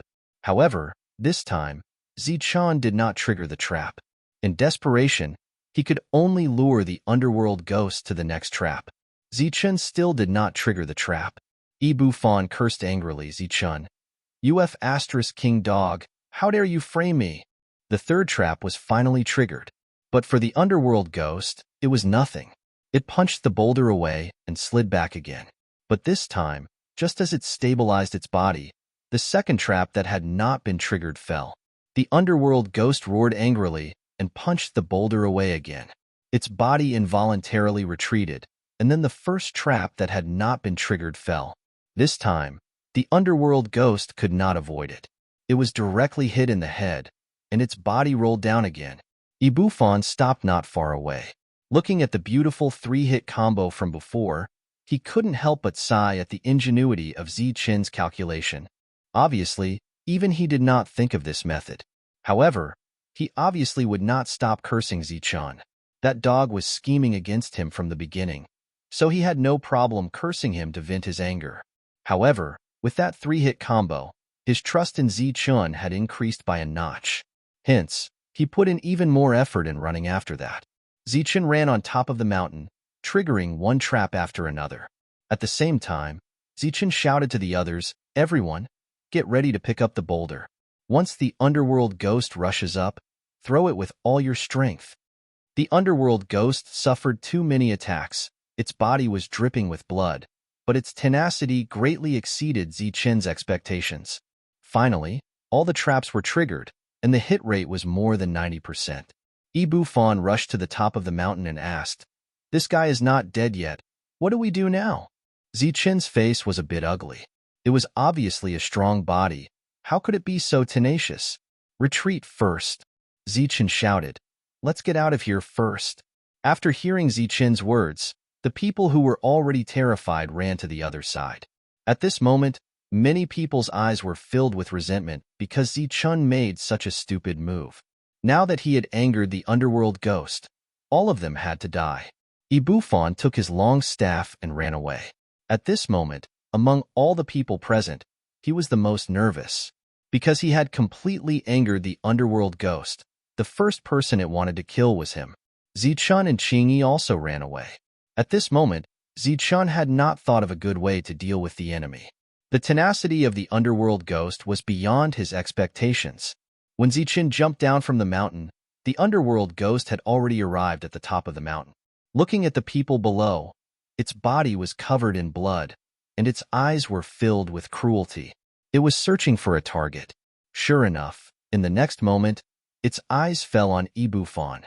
The humiliation from before was still vivid in its mind, and it wanted to kill this person. When Buffon was stared at by the underworld ghost, his body tensed up. He could feel it, and his eyes were filled with fear. The underworld ghost's target was Buffon.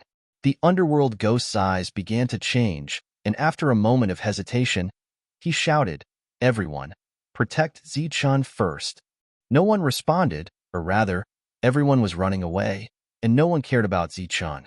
Buffon shouted again, "Zichun is our leader, and also the mastermind of this incident. Protect the leader first. There will be opportunities to set a trap next time." Of course, no one would protect Zichun. At this moment, only their own lives were the most important. But subconsciously, those people glanced at Zichun. At this moment, the underworld ghost that was charging towards Zichun suddenly looked at him coldly. Chapter 4032. Buffon heaved a sigh of relief when he saw Yugue turn around and chase after Zichun. Regardless of whether or not he could survive, at least his life was saved. Damn it, I shouldn't have listened to him. Maybe I could have reached an agreement with these bastards. Buffon cursed under his breath and immediately ran away. At this moment, he was still worried that Zichun might drag him down with him before he died. Therefore, he had to leave as soon as possible and get away from Zichun. No one knew why Yugue changed its direction to chase after Zichun. Didn't they say that Yu couldn't understand them? Zichun was the only one who knew the reason. Therefore, when he heard Ibu Fan's words, before Yu could react, he pushed Qing Yi to the side and shouted, "Split up and run." Zichun ran away alone. Ibu Fan's second words rang out, this time in a language that everyone could understand. Qing Yi was staring blankly at Zichun at this moment, so Yu didn't notice anything unusual. Zichun ran away, running into the distance. Yu chased after him. It could have easily devoured others along the way, but it actually ran past them. It was obvious that it wanted to kill Zichun. The Yu behind it was aggressive, but Zichun kept running and jumping, his figure vigorous. Perhaps because of the excessive bleeding, Yu speed couldn't completely suppress Zichun, so it couldn't catch Zichun in time. Zichun didn't lose his mind while running. He was calm and collected. A mountain peak appeared in front of him. He flew up, leaving behind a cloud of dust. His vigorous figure was not inferior to Ibu Fan at all. At this moment, only Zichun was running towards the depths of the mountain, while the others ran in opposite directions. Zichun didn't deliberately lead Yu to anyone, so he faced Yu alone. Ibu Fan, who had already run in another direction, had a change in his expression. To be honest, after he had betrayed Zichun, he had thought that Zichun might bring Hell Ghost over. If it were him, he would have done the same. But Zichun didn't, which surprised him. At this moment, he saw Zichun suddenly slow down. His expression changed slightly. Is he running out of energy? Wraith obviously noticed this as well. It sped up again and closed the distance between it and Zichun. Qing Yi stood there and didn't run. Earlier, when the underworld ghost ran past her, it didn't devour her. Her eyes were filled with despair because her plan had failed. The possibility of Zichun surviving was almost zero. Tears rolled down her cheeks. Rumble. A thunderous sound suddenly rang out, and countless clouds of dust flew up like a dust dragon. It was a huge boulder, more than 100 feet long. It rolled down from the top of the mountain and smashed towards Zichun. Zichun looked up, his eyes were still calm. At the moment when the boulder was about to drown him, he directly dodged. The huge boulder smashed towards Yu directly crushing its body and bringing it down the mountain. Seeing this scene, everyone was stunned. How could there be such a coincidence? In the distance, Ibu Fan narrowed his eyes. This was obviously not a coincidence. It was prepared in advance. In other words, Zichun had already guessed that the trap would fail, and at the same time, he also guessed that he would betray him at the first moment, so he prepared a backup plan. After being hit by the rolling boulder, Yu began to shake its head, and it seemed to be in a bad state. Zichun stood on top of the mountain, looking at Yu indifferently. When the two sides looked at each other, Zichun saw the brutality in Yu eyes. He was not afraid at all. He stretched out his hand and hooked it. A mocking smile appeared at the corner of his mouth. This was a provocation. Die! Yu was enraged. It roared and rushed up, but this time it did not go straight up. Instead, it moved left and right. Obviously, it had learned its lesson. Of course, in Zichun's eyes, this was also a kind of fear. He turned around and left. Yu accelerated in a straight line. Zichun's figure that had just disappeared reappeared. Yu immediately stopped and quickly dodged, worried that it was a trap. Zichun smiled sarcastically, then turned around and left. Yu was vigilant and continued to move left and right. When it reached the top of the mountain, it saw that Zichun had already left. It roared again and chased after him like a wisp of smoke. Then, Yu was hit by 2 boulders in succession, and its injuries became more and more serious. This was Zichun's preparation in advance. It was not easy to find such natural places that could be used, and at the same time, it was also for emergencies. Following this, Zichun did not have any backup plans. He began to run madly as Yu continued to chase after him. The distance between the two was getting closer and closer. Zichun's calm expression gradually became anxious because everything did not develop as he expected. All the traps were gone. What should he do now? Delay until the other party dies from excessive blood loss? Fortunately, the only thing that made Zichun feel fortunate was that Yu did not devour others to replenish its energy. The distance between the two sides was gradually closing. Just as Zichun was about to rush into a dense forest, Yugue caught up. It rushed at Zichun. Sensing the abnormality behind him, Zichun rolled on the ground and left. Yugue landed on the ground and opened its mouth to suck Zichun, and a devouring force fell on Zichun's body. Zichun quickly retreated, avoiding the devouring soul in time. Yugue rushed again, this time directly pouncing on Zichun. It did not immediately devour Zichun, but instead used its hands to strangle Zichun's neck. Its eyes were extremely cold, and it wanted to strangle Zichun to death. At this moment, devouring was no longer important. It was pouring out its anger. Zichun's neck was strangled, and he could not breathe. His cheeks were red, and his vitality was also slowly draining away. Suddenly, a person appeared in front of him. It was Qingyi.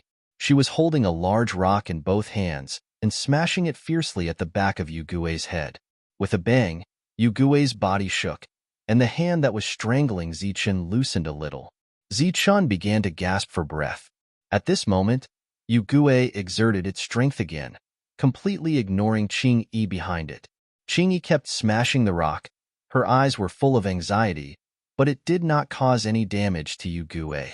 Seeing that Zichun was about to die, a person suddenly appeared in front of Yugue, and then the shadow of a staff appeared and hit the back of Yugue's head. Yugue shook its head and turned to look behind, but its hands were still exerting force. It saw Bufon, the ant that dared to speak the language of its race. Bufon shouted, and the staff in his hand was raised again, and it whistled down. Bang! Yugue's body shook again, but it exerted more force, obviously wanting to kill Zichun first. Zichun's eyes gradually turned white, and the light in his pupils was fading. With their weak strength, they could not affect Yugue at all, even if it was heavily injured. Chapter 4033. Bufon gritted his teeth and swung his staff with all his might. He didn't know why he ran over to save Zichun. Maybe he saw some hope. But the tenacity of Yugue's vitality was beyond his expectations once again. Yugue's injuries were already so serious, but after several strikes, he was still so energetic. It seemed that it was impossible to save Zichun now, and the thought of retreating emerged in his heart. But Qingyi was still holding on. Suddenly, a light appeared in front of Bufon. It was very sudden. He was shocked and subconsciously stepped back, staring at the front with the staff in his hand. At first, he thought it was a ghost, but when he saw the black light, his expression changed. It was an unknown little beast. It was standing beside Zichun on the ground, and its eyes were staring at Zichun. Zichun was gasping for breath, looking like he had just survived a disaster. What happened to Yugue? Just as Bufon was thinking, Qingyi smashed another stone. Yugue's body suddenly tilted to the side and fell there motionless. Blood flowed down its neck, as if it was pierced by some kind of sharp weapon. It's dead. Yugue is dead. Bufon's face was filled with surprise and disbelief. Qingyi threw away the bloody stone, stepped forward, and asked with concern, Zichun, how are you? Zichun took a few deep breaths, shook his head and said, I'm fine, I'm still alive. His face was filled with joy. This time, he had really managed to escape with his life. Next to him stood a little black beast. It was not big and looked very cute. At first glance, Zichun felt a sense of familiarity. At the same time, he also felt a sense of closeness. The little beast was also curiously looking at Zichun. Its eyes were very lively. Thank you for saving me. Zichun thanked the little beast. The little beast jumped onto Zichun's shoulder, then jumped onto Zichun's head. Zichun smiled and subconsciously reached out his hand, and the little beast jumped onto his palm. Zichun carefully looked at the little beast. I seem to have seen you before? In a dream? Now is not the time to dream. You should think of a way to deal with this beast's body. Bufon's voice sounded. Zichun glanced at the dead Yugue. At this time, he still had a lingering fear. Without a suitable weapon, it's too difficult to kill a Yugue. Suddenly, Zichun's eyes lit up. Decompose it. Bufon's eyes widened. Looking at Zichun strangely, you're not going to eat it, are you? We need some sharp weapons. Its bones should be the most suitable. Hearing Zichun's words, Bufon glanced at the long rod in his hand. He carefully searched for it.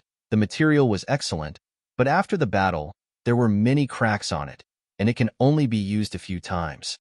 Okay. Bufon also understood the importance of a sharp weapon, so he nodded without hesitation. The others noticed the strange situation here and ran over. After seeing the Yugue's body, they were all shocked and in disbelief. But soon, they cheered. Among the cheers, there was also absolute confidence. There's no time to celebrate, everyone. Now we have to hurry and find the second trap, Zichun said in a deep voice.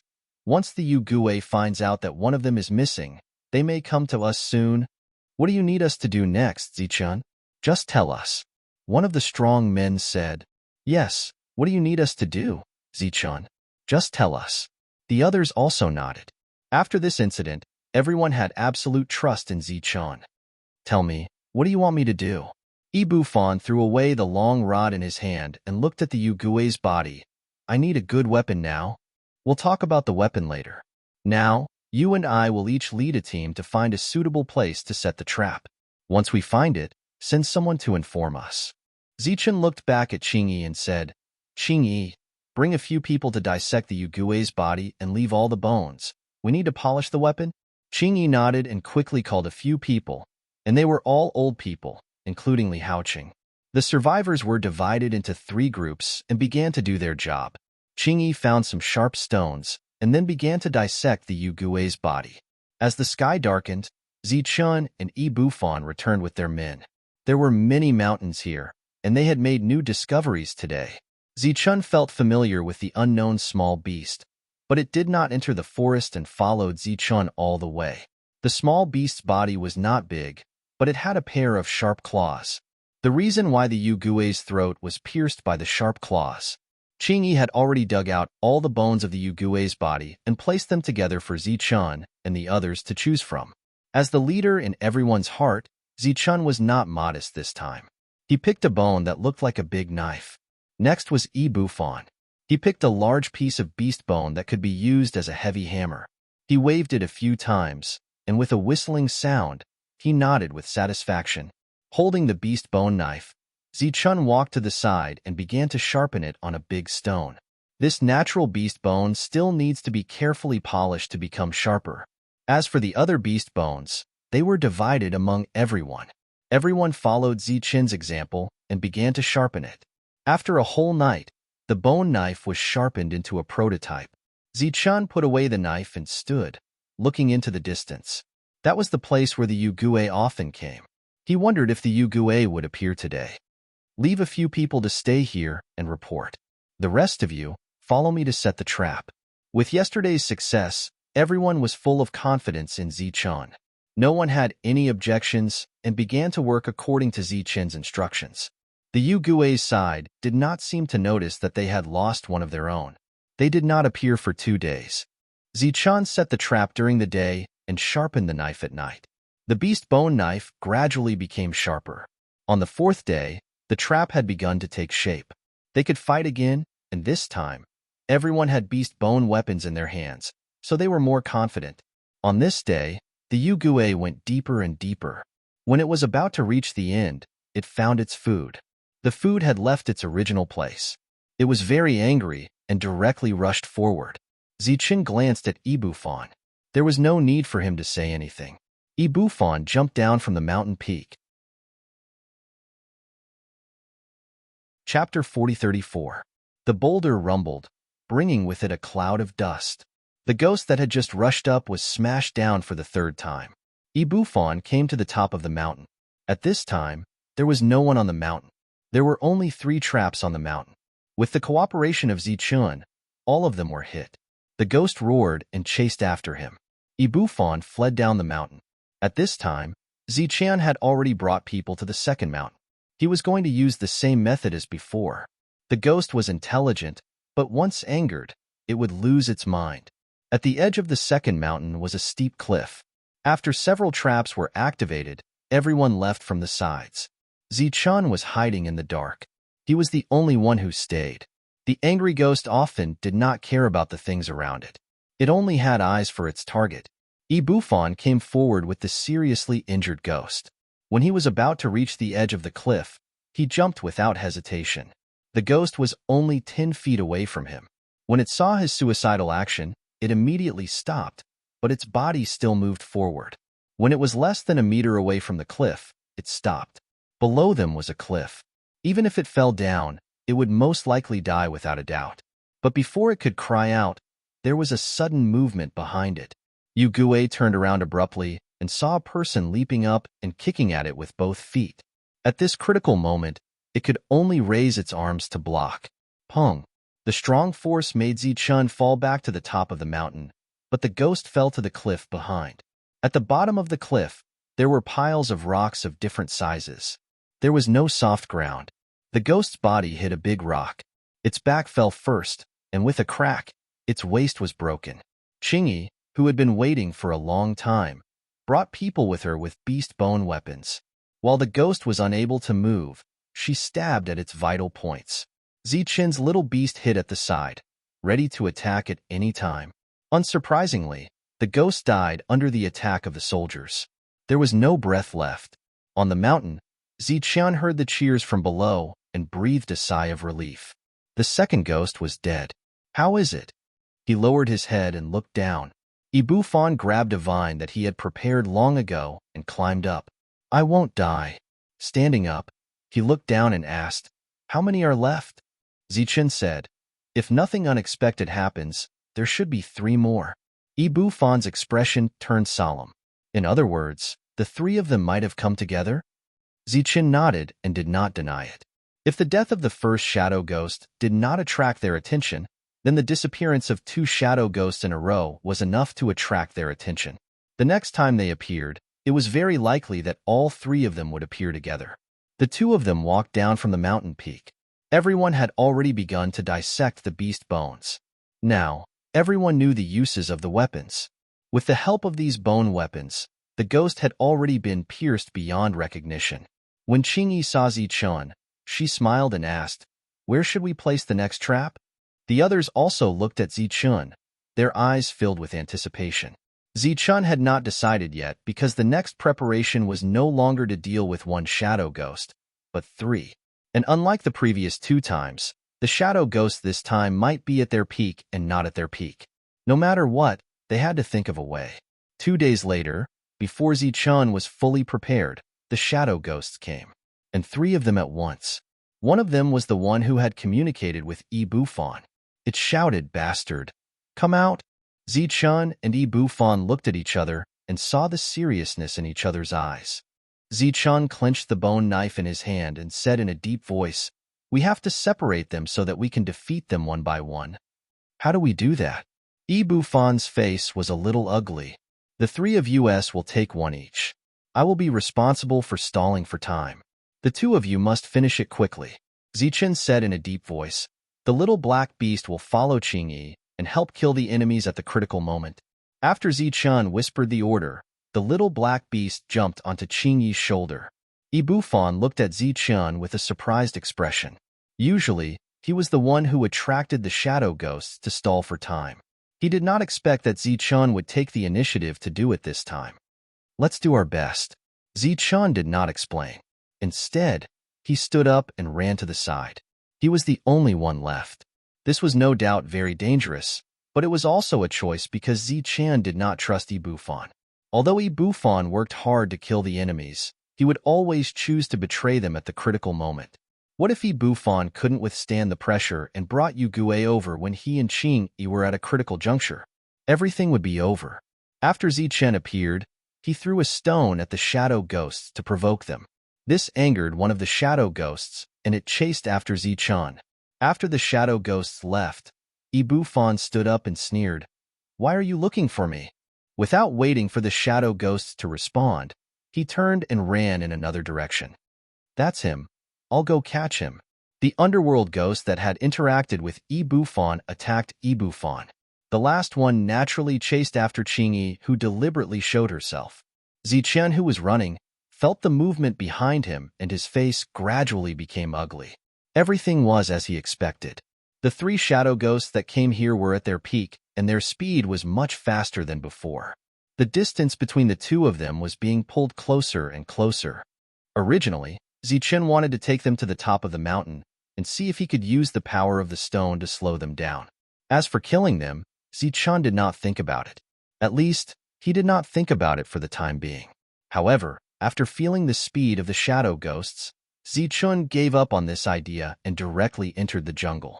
The shadow ghosts were tall, and they were not familiar with the jungle. Zichen, who was strong and agile, might have a chance to survive if he entered the jungle. He changed his direction and rushed into the jungle. The shadow ghosts followed, easily passing through the thorns along the way. As for the big trees, they were smashed with a punch. The shadow ghosts that did not consume any energy were surprisingly strong. This made Zichen feel great pressure. After entering the jungle, Zichen found that the distance between them did not increase. Instead, it was closing. I wonder how the situation is over there. Chapter 4035. Just as Zichen stopped, Yugue rushed forward and threw a punch at Zichen's face. Yugue was so fast that Zichen couldn't see his movements clearly. Almost instinctively, he dodged to the side and slashed forward with his machete. Chi! Zichen and Yugue passed each other in an instant. Yugue's skin was cut open. Zichen turned around and stabbed the machete at Yugue's back. Yugue turned around and grabbed Zichen's arm to block the machete. Yugue was much faster than Zichen and stronger than Zichen. With his right arm caught, the machete couldn't move forward. Zichen's expression didn't change as he immediately let go of the machete. His left hand moved forward like lightning, holding the machete and slashing down again. Surprise flashed in Yugue's eyes. He reached out again and grabbed Zichen's left arm. Holding Zichen firmly, he opened his mouth and was about to devour Zichen. At this moment, Zichen exerted strength in his feet and spun his body, kicking Yugue's chin. With a bang, Yugue's body was pushed back, and Zichen was freed. This scene happened in an instant, but Zichen's reaction wasn't slow at all. In fact, all of this originated from the battle memories of his body. After escaping, Zichen didn't run away but continued to attack with his machete. After several encounters with Yugue, he found that if Yugue wanted to devour his soul, he had to do a devouring action. He just had to interrupt it midway. Just as Zichen and Yugue were fighting, Ibufan and Qingyi each led a Yugue away. The various traps they set up before were triggered one by one. The two Yugue roared in anger. "Bastard! You ants! How dare you scheme against us?" Yugue cursed from behind while Ibufan ran in front, occasionally turning back to curse and provoke the other party. The distance between the two was getting closer and closer. A cruel glint flashed in Yugue's eyes. Suddenly, Ibufan changed direction. Yugue couldn't stabilize his body in time and moved forward. It missed a step and fell into a trap. In the next moment, the rolling stone fell and accurately smashed into the trap. Everyone could faintly hear a scream. Following that, even more boulders fell, instantly filling up the large hole that everyone had painstakingly dug.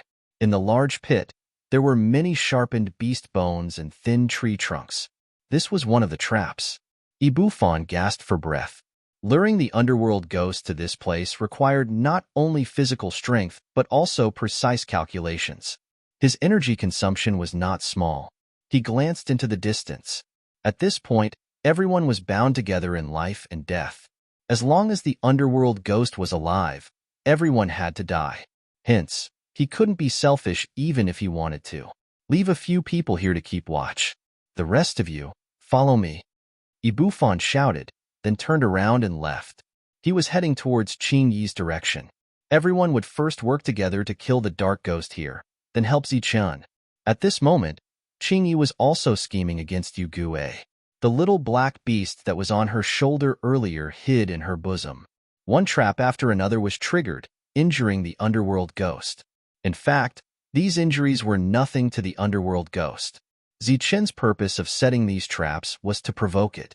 The real killing move was always at the end. Qingyi leaped up. Her body was temporarily suspended in the air. When she landed, she stepped on a stone the size of a human head and used it as a stepping stone again. The underworld ghost behind her was rampaging. Just as it reached the large stone, the ground caved in with a loud bang. The underworld ghost's figure fell into the pit. The people hiding in the surroundings appeared one after another with bone weapons and threw them into the deep pit. Some of them even raised stones to smash it. Qing Yi's figure stopped. She turned around and looked at the deep pit. The little black beast jumped onto her shoulder and stared straight ahead. In the deep pit, the underworld ghost's crazy roar could be heard. Then, all the bone weapons and stones flew out of the pit. At the same time, the ground shook. The underworld ghost rushed out of the pit. Its eyes were red, looking exceptionally crazy. At this moment, the little black beast that had been motionless all this time suddenly moved forward like a bolt of black lightning. It came into contact with the underworld ghost in an instant. Their figures crossed each other. After landing, the little black beast's body was covered with several bloody wounds. The wounds were so deep that the bones could be seen. The underworld ghost landed not far away. It covered its neck with both hands and made a groaning sound. Blood kept flowing out from the gaps between its fingers. In the blink of an eye, it was dead. Seeing that the underworld ghost was dead, Qing Yi did not relax at all. She said directly, "Go and save Zichun." Ibufan, who was rushing over, saw the situation here and immediately led the people to change direction. 2 underworld ghosts were dead. As long as the last one was killed, they would be free. At this moment, everyone shouted and rushed forward excitedly. At this time, Zichun was fighting with the underworld ghost. Based on his physical memory and dexterity, he could only last 5 rounds. In the 6th round, the underworld ghost punched Zichun and sent him flying. Even the bone sword was knocked out of his hand. Zichun flew backward and landed on the ground. The bone sword had already fallen far away. He did not bother to pick it up and turned to run. There were several wounds left by the bone sword on the underworld ghost's body, but they were not serious. It roared and charged forward. In just 2 steps, it caught up with Zichun. A punch landed on Zichun's back. Zichun coughed out blood and flew forward. Before he landed, the underworld ghost had already arrived in front of him and kicked out again. Bang! Zichun's body changed direction in midair and smashed into a big tree before falling to the ground. Zichun, who had landed, wanted to stand up. The underworld ghost had already arrived in front of him. With another kick, Zichun's body flew horizontally. After falling to the ground, Zichun coughed up blood again. The underworld ghost walked forward step by step, its murderous aura sweeping through the surroundings. Zichun's body had been attacked several times. It was difficult for him to stand up at this moment. The underworld ghost came close and stepped on Zichun's arm, causing intense pain. Zichun stretched out his left hand, wanting to hit the other party. The next moment, a cracking sound was heard. His left arm had been broken by the underworld ghost. The intense pain caused Zichun's forehead to be covered in cold sweat. The underworld ghost's eyes were cold. It leaned down and sucked at Zichun, who was close by. A devouring force fell on Zichun's body. Zichun felt a powerful force that seemed to want to split his body into 2. That was his soul about to leave his body. In the distance, Qing Yi and the others had already heard the commotion and rushed over. After seeing this scene, she shouted, "No!" Everyone sped up, but how could their speed compare to the underworld ghost's devouring speed? The outcome seemed to be decided. Ibufan sighed, but it was too late. He saw that Zichun's soul had already left his body and was heading towards the underworld ghost's mouth. Qing Yi ran too fast and fell to the ground. The thorns cut her body, but she could no longer feel the pain. Her eyes were fixed on Zichun's soul. In the next moment, Zichun's soul was about to disappear. The little black beast's eyes suddenly burst out with light.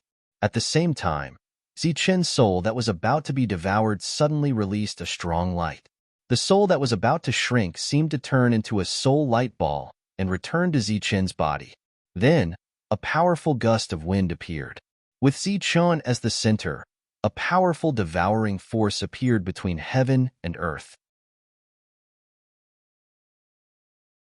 Chapter 4036.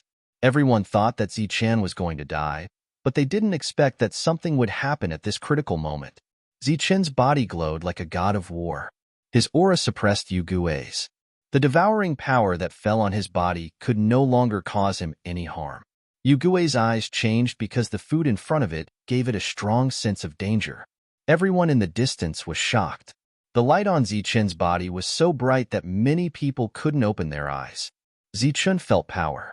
This was a feeling that he had not felt in a long time. Power came from the spiritual qi in all directions. When it entered his body, it was naturally stored in his body. This power seemed to be a part of him, so Zichen didn't feel any discomfort.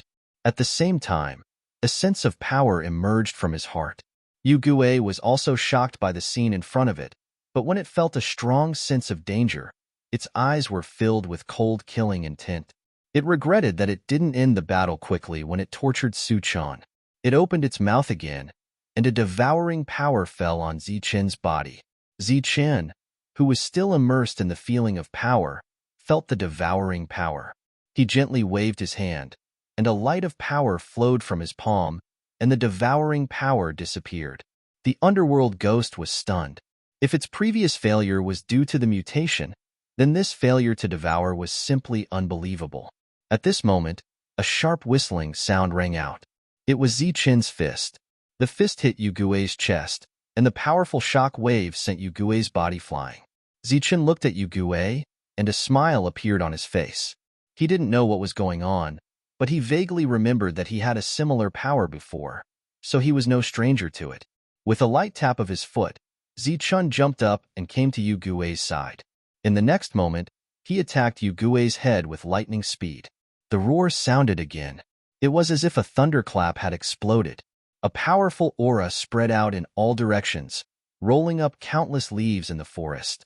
When the thunder disappeared, the forest suddenly became incomparably quiet. Everyone was still in the same position as before, standing there motionless, as if they had been attacked by a petrification spell. Zichen stood up. Yugue collapsed in front of him, no longer breathing. The last underworld ghost was also dead. All right, it's fine now. Zichen glanced at the petrified crowd. The little black beast came to Zichen's shoulder. Only then did everyone come back to their senses. Each and every one of them felt extremely incredulous. What's going on? Ibufan approached and asked. I'm not too sure either. It's like I suddenly gained strength. Zichen walked to the side. During the previous battle, his bone blade had fallen to the side. Then you're really amazing. Ibufon's eyes were filled with envy. He was clearly in danger, but he didn't expect that not only did he not die, he even awakened a powerful force. After picking up the bone knife, Zichen asked, Are the others all dead? There's no news. They should all be dead. Ibufan asked unwillingly, How did your power appear?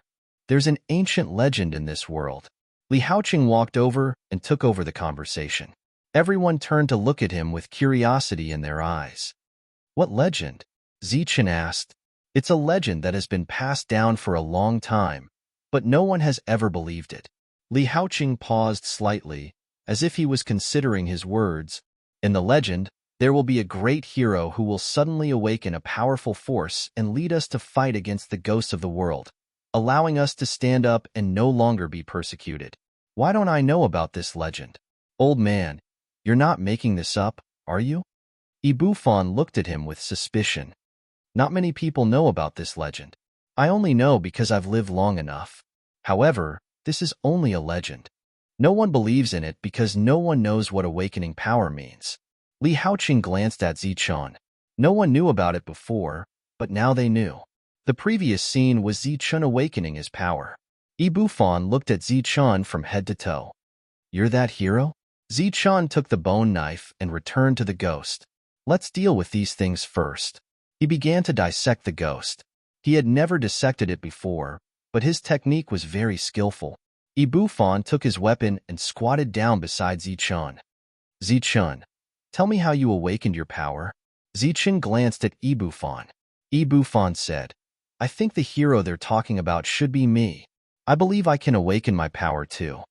Zichen looked at Ibufan. You want to be a hero so much? Ibufan said, It doesn't matter if I'm a hero or not. The main thing is power. I want to know how to awaken my power because I think I'm born extraordinary. Zichen thought about it seriously, while Ibufan was looking forward to it. During this time, Zichen didn't stop dissecting the ghost. After a while, Zichun said, "Maybe it's because I saw death." Ibufan was startled. He thought back to the previous moment. Zichun seemed to be only a hair's breadth away from death. Ibufan muttered, "Could it be that I have to try it too?" Zichun looked at him and smiled. "If you're really confident, you can give it a try." Ibufan said, "If I don't awaken my power, will you help me?" Zichun said, "If you believe that I will help you, then the possibility of you awakening your power is almost zero." The others also came forward to help. At this moment, everyone was in a good mood. But the one who was in the best mood was naturally Qingyi. She originally thought that Zichun was going to die. She didn't expect that Zichun would awaken his power. She was happy for Zichun from the bottom of her heart. Where are we going next? After thinking about it, Ibufan still felt that taking the initiative to seek death was not a reliable method. Moreover, what if Zichun didn't save him at the critical moment? Since it was related to his life, he couldn't be careless. If we're not wrong, there are only 5 ghosts here, and all 5 of them are dead. Then we have to go out and take a look. Zichun's eyes looked forward. The direction of the exit was the place where the ghosts came from, but Zichun didn't know what was there. Next, everyone went to dissect the other 2 ghosts and used their bones to make weapons. After staying here for 3 days, Zichun led everyone and left. Along the way, they saw a tall wall blocking their way out. This place was really like a captive place. At the end of the wall, there was a tall door. At this moment, the door was closed. Chapter 4037. This place was like a livestock farm, and the entrance was also the exit. It was right in front of everyone's eyes. However, the door was extremely tall, and with everyone's current strength, it was almost impossible to open it. This was the first time they had come here, and it was also the first time for the people who had lived here for generations. Everyone looked at Zichun, looking at him for help. After Li Haoqing's deliberate exaggeration, everyone knew about the legend of the hero. The Zichun in front of them was a godlike hero in their eyes, omnipotent. Zichun walked forward. At this moment, he was very nervous, not because he was worried that he could not open the door, but because he was nervous about the future. This was because he did not know what was outside the door. In his memory, he was born here. In addition, there were some vague memories of dreams, as if he had gone to an extraordinary place in the dream. However, a dream was a dream, and those dreams that were still fresh in his memory had long become blurry. Zichun took a deep breath and pushed open the sealed door. Outside was a green grassland, and there were some blooming flowers of various colors on the grassland. Everyone cried out in surprise, and they were very excited. After pushing open the door, Zichun walked forward. He left this place of captivity. The others also came out and started to run in this vast world. Many people were intoxicated by the air here. The air here seemed to be sweet. The flowers also seemed to be special. "We're out. We're finally out." Qingyi was also cheering and jumping, and she was very happy. Ibufan muttered, "We're out, but why did we come out? I feel like I've forgotten something." Zichun smiled faintly and said, "The reason we came out is for freedom. Now, there are no more underworld ghosts to devour us, and we have obtained the freedom we want." "Is that so?" Ibufan was a little confused. "What else? Why did we come out?" Zichun asked. Ibufan shook his head, obviously unable to give an answer. In the end, he said, "Maybe we really did come for freedom." The little black beast jumped in front of Zichun and gestured at him with its hands. No one knew what it was trying to say. Zichun crouched down, stretched out his hand and said, "Little guy, I have to thank you this time. Speaking of which, if it wasn't for you, we wouldn't have gotten our freedom. How about I give you a name? Hope?" The little black beast seemed to be dissatisfied and protested. "Hope, Hope." Cheers sounded from all around again, and the little black beast reluctantly accepted this new name. Just as everyone was cheering for their freedom, Zichun walked forward alone. He wanted to go to the place where the underworld ghosts lived. Moreover, he was a little worried. What if the underworld ghosts were not the same 5? Not long after, Zichun saw a strange building. From afar, it looked like a small castle. This made Zichun's heart skip a beat. Could it be that this was where the underworld ghost lived? This place doesn't look small. Could there be ghosts here? Some people followed him and also noticed this scene. Their faces couldn't help but change. Zichun stretched out his hand and signaled the people behind him to stay back for now. He held the bone knife and walked forward alone. The castle wasn't big, but its shape was a little strange. Zichun slowly approached it. The castle's gate was ajar, and there was no movement from inside. Just as Zichun walked to the gate, a black ball of light suddenly flew out from inside. Zichun, who was already on guard, immediately raised the bone knife and slashed forward. The black ball of light separated from the middle. It was actually a ball of black flame. At this moment, there was still a trace of it on the bone knife. Zichun's expression became serious. He rushed in with the knife. He saw the sixth underworld ghost. It was holding a black wooden staff in its hand. It muttered something and pointed at Zichun. A ball of black flame appeared from the wooden staff and went straight for Zichun. Zichun was shocked. This was the first time he had encountered such an underworld ghost. The light of power flashed. He quickly dodged and rushed towards the underworld ghost in front of him. The underworld ghost began to retreat. During this time, balls of flame appeared one after another. While Zichun was dodging, he was also paying attention to his surroundings. This wasn't a place to live, but rather an existence similar to an altar.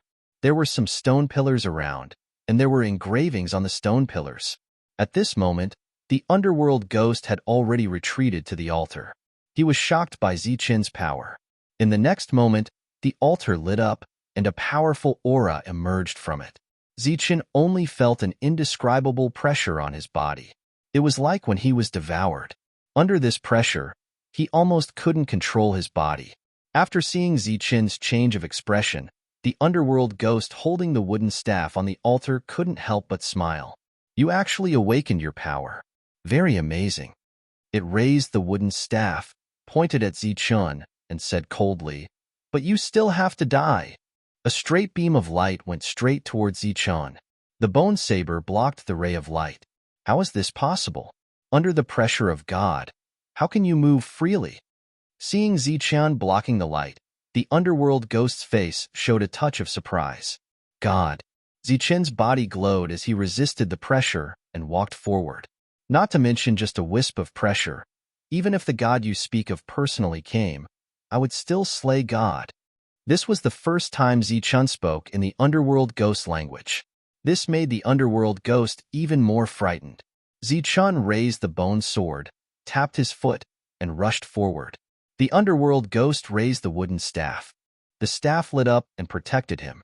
The light changed, and the underworld ghost's protection was broken.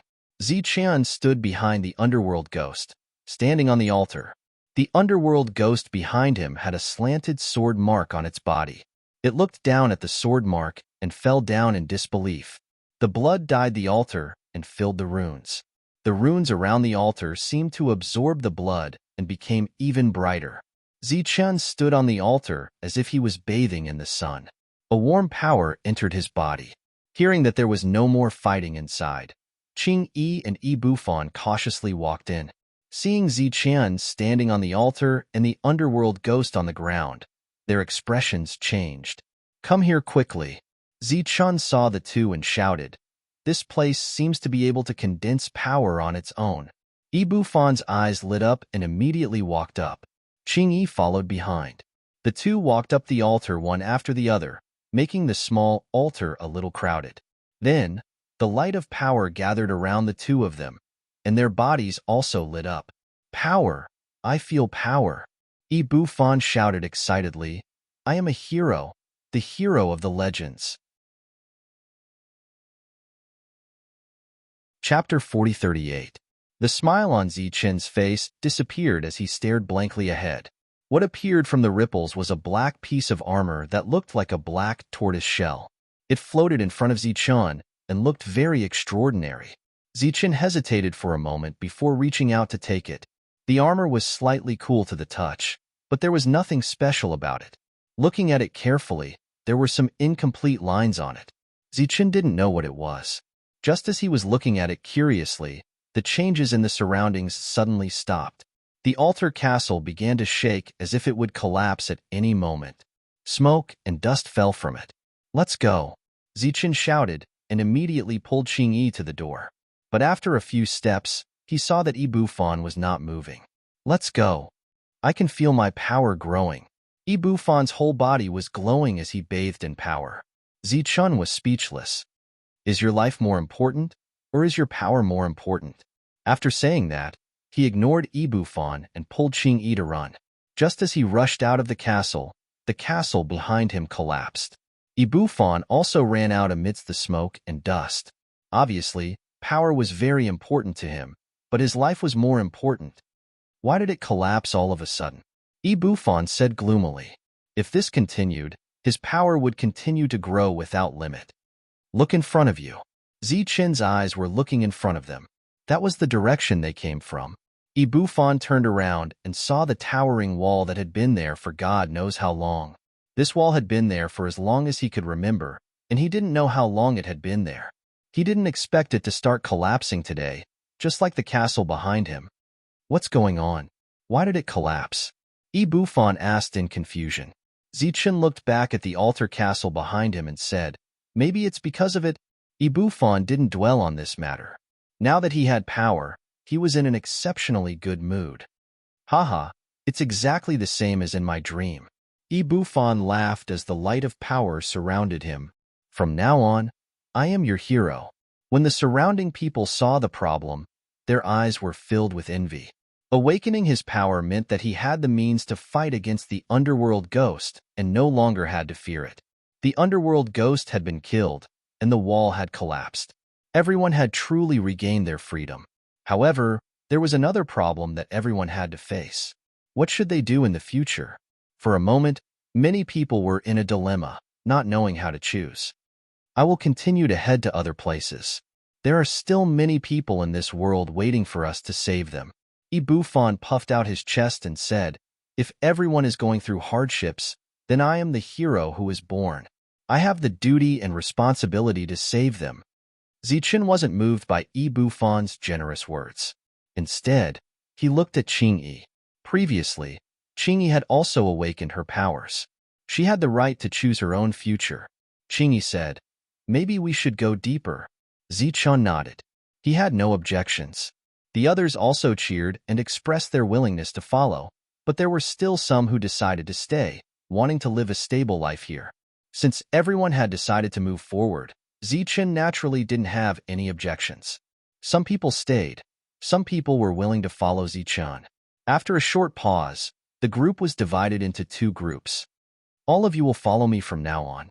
From now on, I am your hero. Ibufan, who was surrounded by the light of power, looked back at the crowd and said proudly. At this moment, he really wanted to find an opponent to test his power. Zichen looked at the piece of armor in his hand. It looked like a tortoise shell. The patterns on it weren't complete. It seemed that there were a lot of such things here. They walked for nearly 100 miles. As the sky was about to turn dark, Zichen signaled everyone to stop and rest. Ibufan looked very regretful that he didn't show off his skills. Under everyone's surprised gaze, Zichen lit a bonfire. In the past, he didn't dare to attract the attention of the underworld ghost. Now, he naturally didn't have to worry. Everyone sat around the bonfire and began to talk and laugh, looking forward to the future. Among them, many people fantasized that they would also have great power. Even if they didn't have to fight against the underworld ghost, they could still protect themselves. Li Haoqing came to Zichen's side and sat down. Zichen had already recognized him as his grandfather, although he had never called him personally. Are you really going to move forward? Li Haoqing looked at Zichen and said with some worry, no one can be sure of the dangers in the future. Zichen said, there may be danger, but I have to go and take a look. Li Haoqing was very puzzled. Zichen continued, I always feel that I have forgotten something, but I can't remember what it is. Li Haoqing said, it's inevitable that everyone has dreams, but it's not good to take it seriously. According to the legends, you are our hero. The things in the dream are just distractions to you. As time passes, everything will fade away. Zichen didn't continue to discuss this issue with Li Haoqing. In fact, he had already recognized the vague memories of the past. It was indeed a dream, but in his heart, he always felt that he had forgotten something. But no matter how he thought, He couldn't remember what it was. Guess what I saw? Suddenly, a voice came from afar. It's food, and it's wild food. Only the three awakened people could hear this voice. It was obviously the first time Qingyi heard such a voice. She was very shocked. Zichen's expression was relatively relaxed. He just glanced back and lost interest. The most excited person was Yi Bufan because he was too familiar with this voice. It was the voice of the underworld ghost. After waiting for a whole day, the underworld ghost didn't appear. Unexpectedly, it appeared at night. He immediately stood up and looked in the direction of the voice. An underworld ghost appeared. Fear appeared on the faces of the others, and they all retreated. Yi Bufan laughed and ran forward. Reckless things. I've been waiting for you for a long time, Dai. As he rushed forward, light flowed on his body, and power surged. The underworld ghost was very surprised, but he was not afraid of the other party. He punched at Yi Bufan. The two fists collided, and a loud bang was heard. Both parties retreated. Yi Bufan laughed and moved forward again. Zichen, who was sitting on the ground, suddenly stood up and looked into the distance. He saw that another underworld ghost appeared in the dark, and there were three of them at once. After seeing the battle in front, the other party's face changed. One of them muttered, "This food is interesting." Chapter 4039. These dark specters were full of confidence, but Yi Bufan was even more confident than them. He shouted excitedly. His body was surrounded by the light of power as he rushed forward. The battle broke out. With a loud tremor, the dark specter's body was pushed back. Yi Bufan also took a few steps back. The dark specter's face was obviously surprised. Yi Bufan smiled excitedly and continued to rush forward. His previous probing had given him hope of winning against the enemy, the hope of becoming a great hero. At this time, the other three dark specters came out one after another. They also noticed the battle over there, but they didn't care. Zichen stood up. A machete appeared in his hand. He ran forward, holding the machete tightly in his hand. Qingyi moved forward from the other side. She chose a target. Seeing that the three of them had awakened their power, the dark specters were no longer relaxed. Fortunately, they had the advantage in numbers. At this time, Hope jumped from Zichen's shoulder and flew towards the last target. In an instant, a black light flashed, like a bolt of lightning, and appeared behind the dark specter. That was power. Unknowingly, Hope also awakened her power. Zichen and the dark specter passed each other. The machete flashed and a light flashed past the dark specter's body. Blood spurted out. This was a fatal blow. Zichen put away the machete, looked at the corpse on the ground. After a slight hesitation, he didn't go forward to deal with it himself. At this time, Yi Bufan and Qingyi had already finished off their opponents. The four dark specters were all dead. Yi Bufan, who wanted to show off, now lost a lot of interest, because his efficiency was much slower than Zichen's. The others rushed forward and began to dissect the dark specter's body, using the bones to refine weapons. Yi Bufan came to Zichen's side and said, "Since there are dark specters here, maybe there are other places similar to where we live." Zichen nodded. "This is indeed a possibility. Tomorrow morning, we will split into 3 groups and go out to take a look." The next morning, the group split up and set off in 3 different directions. Everything has been agreed. Everyone will continue to meet at noon. After only half an hour, Zichen made a new discovery. He saw a towering wall, which seemed to be another place of confinement. Someone exclaimed softly. Zichen waved his hand, and a person quickly approached. Zichen whispered a few words to the person, and the person quickly left. About a quarter of an hour later, 3 shadow ghosts appeared. Fortunately, Zichen had already instructed the others to conceal themselves. Otherwise, they would have been discovered. When the 3 wraiths reached the wall, they suddenly stopped. Zichen held his breath. The 3 ghosts looked at each other, then looked around. Then, they opened the door and entered the enclosure. The people hiding in the back all breathed a sigh of relief. The reason why the ghost had paused earlier was probably because it had sensed their aura, but had mistakenly thought that it was coming from the captivity. Zichen looked at the closed door with a hesitant expression. According to his plan, he should wait for Qingyi and Yi Bufan to arrive first. Then, The three of them would join forces to deal with the dark specters. Who would have thought that three of them would come at once? These three ghosts were obviously going to devour life to replenish their energy. The hesitant Zichun glanced at Hope. The little beast, who had already recognized this name, was eager to try it out. Zichun whispered, "You guys stay here. I'll go inside and take a look." The others nodded, and then took the initiative to retreat. Zichun walked forward and soon arrived in front of the door. He pushed the door open and entered.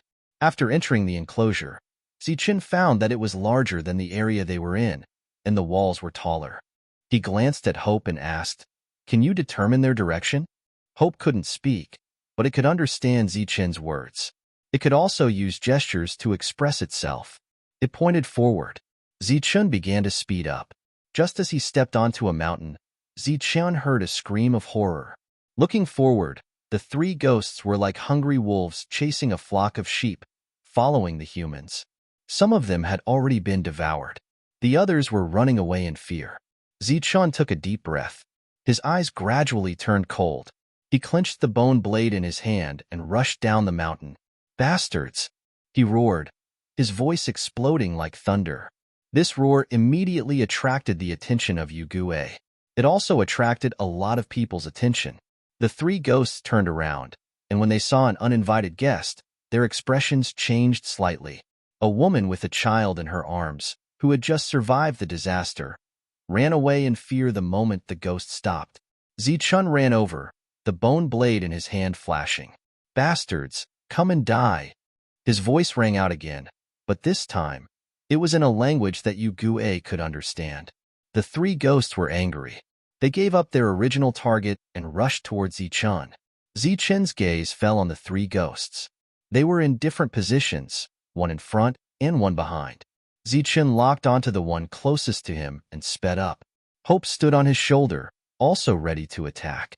As the two sides approached each other, Zichun tapped his foot and leaped forward. At the same time, Hope borrowed the momentum from Zichun's shoulder. Its hidden claws appeared, and a cold light flashed across them. In an instant, Zichun and Hope passed by Yugue, one on the left and one on the right. Zichun's body rolled behind the ghosts. There were several wounds on his chest, blood flowing out. On the blade of the bone blade, there was also blood dripping. The difference was that the blood on the bone blade was the ghost's. The ghost's body fell to the ground with a bang and never stood up again. In the distance, the humans who had stopped running were all stunned when they saw this scene. In their memories, everyone was food, and the underworld ghost was invincible. But today, such an invincible existence was killed by a human. When the other two ghosts saw this, their expressions became serious. Then, the two of them gathered together and joined forces to attack Zichun. Zichun looked at the two approaching ghosts and said, "The next battle will be difficult. Be careful." Previously, Zichun was able to kill his enemies in one move because the ghosts did not understand his true strength. Now that he chose to expose himself, the ghosts were prepared. This battle will be much more difficult. Zichun stepped forward and slashed with the bone blade in his hand, hoping to rush to the other ghost. The bone blade flashed, but it missed. The ghost dodged in time. After dodging Zichun's attack, the ghost opened its mouth and inhaled. This was devouring. Zichun's body was surrounded by light, immediately dispersing the devouring power. At the same time, the bone blade in his hand slashed again. The ghost took a step back and dodged again. Chapter 40. Zichun's third slash injured Yugue. At the same time, Zichun's fourth slash appeared. His speed was not fast, but there seemed to be a strange rhythm to his footsteps. Zichun's figure flashed and missed Yugue's attack. Then the fourth slash fell and cut Yugue's forearm. Zichun began to move around Yugue. The power of each slash was constantly superimposed. Zichun didn't know what was going on.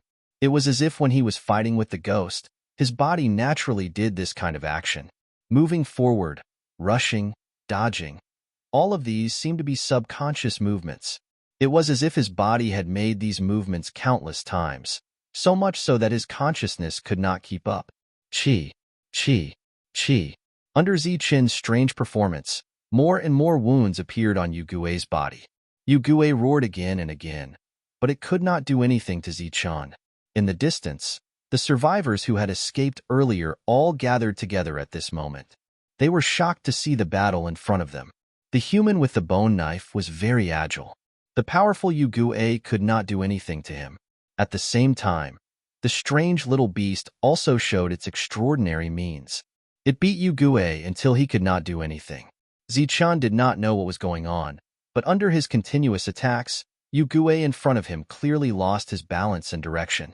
He was keenly aware of the opportunity to attack. Zichan suddenly used his strength and slashed Yugue's neck with the bone knife. Blood spurted out, and Yugue fell to the ground dead. On the other side, Hope had ended the battle early. Zichan held the bone knife and looked at the distance. Those people were standing there, motionless. They looked at Zichan with curiosity and awe. Zichan opened his mouth to say something, but at this time, a voice came from behind. "You are free." It was Ibufan and Qingyi. After hearing the news, the two rushed here. They did not expect to see Zichan defeating the enemy. Ibufan was a little regretful, but this did not prevent him from being a hero. There were a lot of people following behind him. After they arrived, they started to dissect the body of the ghost. Ibufan continued to walk forward, to prove his worth as a hero to everyone. Zichan looked at Qingyi. "Why are you here so soon?" Qingyi said, "I discovered a castle that was similar to the sacrificial altar from last time. Thus, I was preparing to come back and report. On my way back, I met Ibufan. He also discovered something." Zichan glanced into the distance. Ibufan had already gathered the others and was talking loudly about something with spittle flying everywhere. The others had looks of admiration on their faces. Qingyi said, "The place that Ibufan discovered might be the place where the underworld ghosts live." Previously, in addition to the altar, Zichan had also discovered some buildings. Those were the residences of the 5 dead ghosts.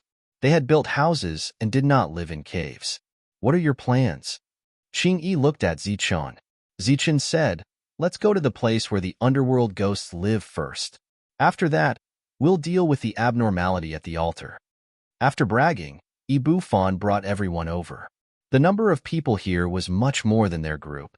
It could be said that they were in a grandiose formation. Coming in front of Zichan, Ibufan pointed behind him and said proudly, "They will be following us from now on.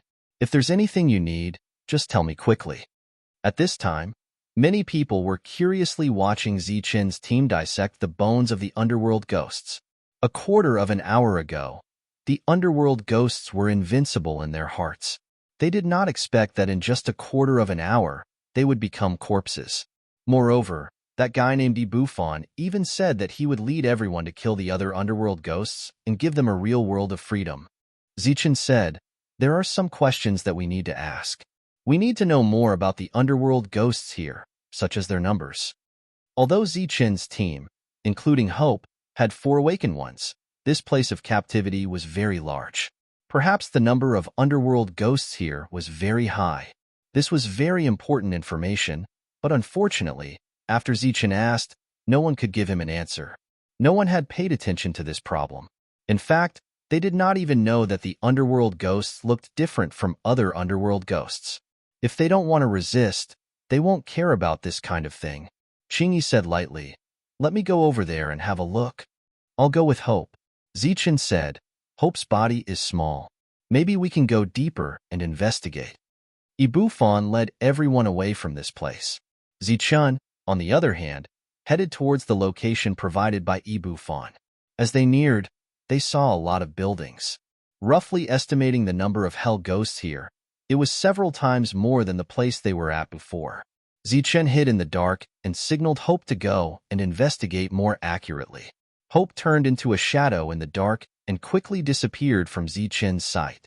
After about half an hour, Hope reappeared. At the same time, she reported an accurate number to Zichan, 22. There were 22 underworld ghosts here, not including the 3 they killed during the day.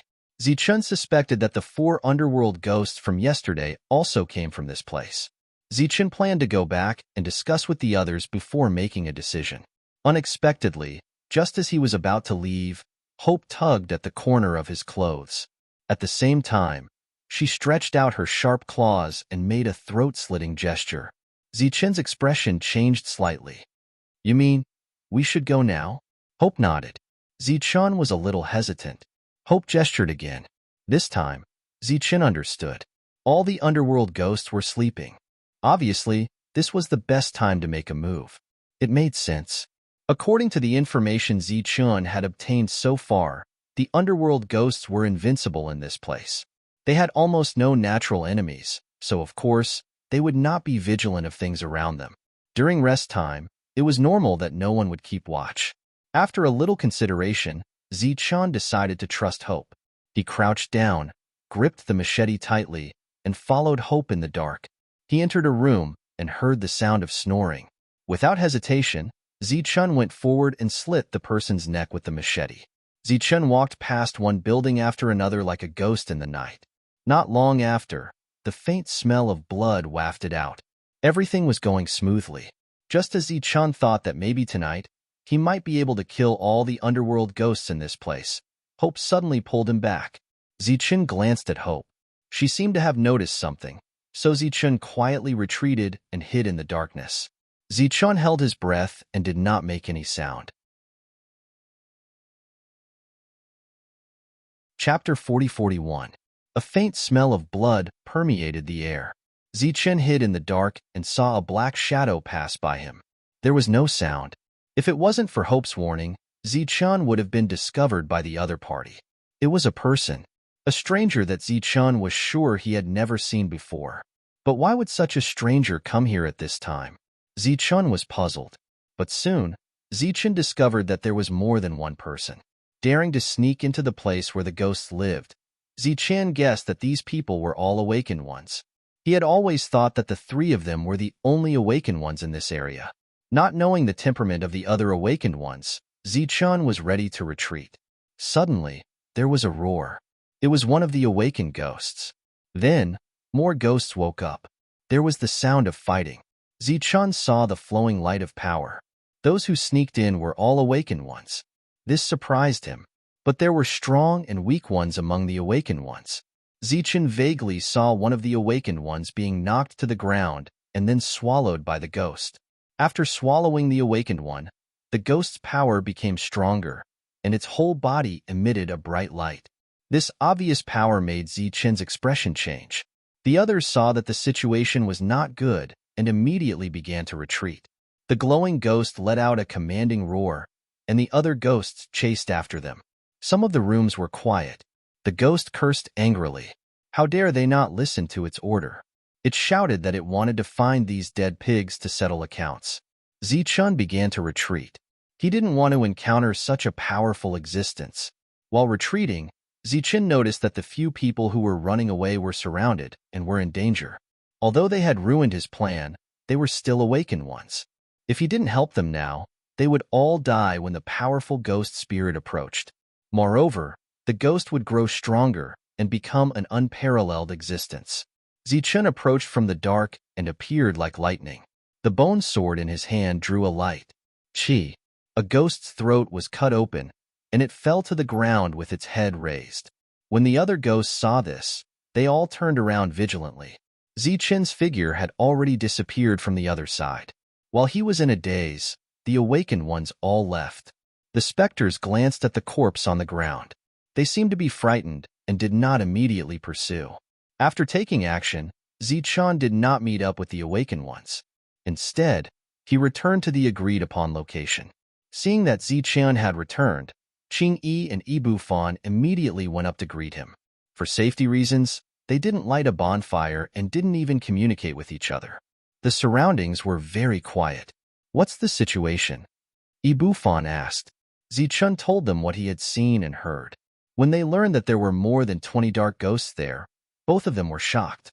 After hearing that there were other awakened ones, both of them were in disbelief.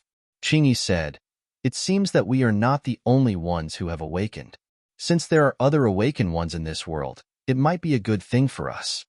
Zichen neither nodded nor shook his head. Ibufan said, "It might not be a good thing." Qingyi didn't understand what he meant. She thought that Ibufan was worried that other people would come to snatch the hero position from him. What should we do now? Qing looked at Zichun. Let everyone retreat first. So many ghosts have died tonight, they will definitely catch up with us. Zichun said in a deep voice. While retreating, set up traps. Everyone began to retreat. Their original plan to completely destroy the specters was stopped because of the appearance of those people. The only thing that Zichun was worried about now was whether the powerful specter would bring people to chase after them. Everyone began to move. They retreated for dozens of miles until they came to a forest and stopped. Following Zichun's instructions, they began to set up some traps to deal with the enemy. This night, almost no one rested. The specters that they imagined did not chase after them. Zichun secretly breathed a sigh of relief. You guys are quite good at hiding. Suddenly, a faint laugh sounded. A person walked out of the dense forest in front of them. It was a young man wearing a robe made of specter's beast skin. He had a cold smile on his face as he appeared in front of everyone. Who are you? Bufon felt the other party's ill intentions and said indifferently. Footsteps sounded, and one figure after another appeared from the forest. Among these people, Zichun saw a few familiar faces. They were the people who were besieged last night. The purpose of these people was not obvious. Zichun's people all held bone weapons and looked at those people. The leader of the beast-robed young man glanced around and stopped on those bone weapons. Is it them? The young man said. A young man came forward and pointed at Zichun. Yes, it's him. He's the one who ruined our plan. What nonsense are you talking about? Qing said in dissatisfaction. The young man glanced at Qing, and a light flashed in his eyes. He ruined our plan last night and caused the death of one of our brothers. Qing and Bufon's expressions changed. Zichun had already told them about this matter yesterday, but the two of them had different versions of the story. Are you sure it's me who ruined your plan? Zichun looked at the young man, but his expression did not change much. Of course it's you. The young man pointed at Zichun. If it weren't for you, how could Danny die? The young man smiled playfully. So many of our brothers saw it. Are you not going to admit it? The beast-robed young man pointed at Qing and said, Don't worry, I'm not here to make things difficult for you. It's just that one of our brothers died. You should pay some compensation. I think it's her. We're all hunters, so I won't bully you. The other party named Qing. Why? Qing was angry. Bufon sneered. This is the first time I've seen such a shameless act. If you want to fight, then come. We'll accompany you to the end. He waved the bone stick a few times, and a light flashed from the stick. The young man's smile didn't fade. The other people around them walked over. Judging by their aura, they should be hunters. There were more than a dozen of them. They had an absolute advantage in numbers. What you know may be different from what I know. Zichun stepped forward and said, Last night, I arrived before you. After killing a few specters, your people came. Then, I hid in the dark and let you do whatever you want. Unfortunately, your people woke up the sleeping specters and were killed by them after being exposed. Your people saw that the situation was not good and planned to escape.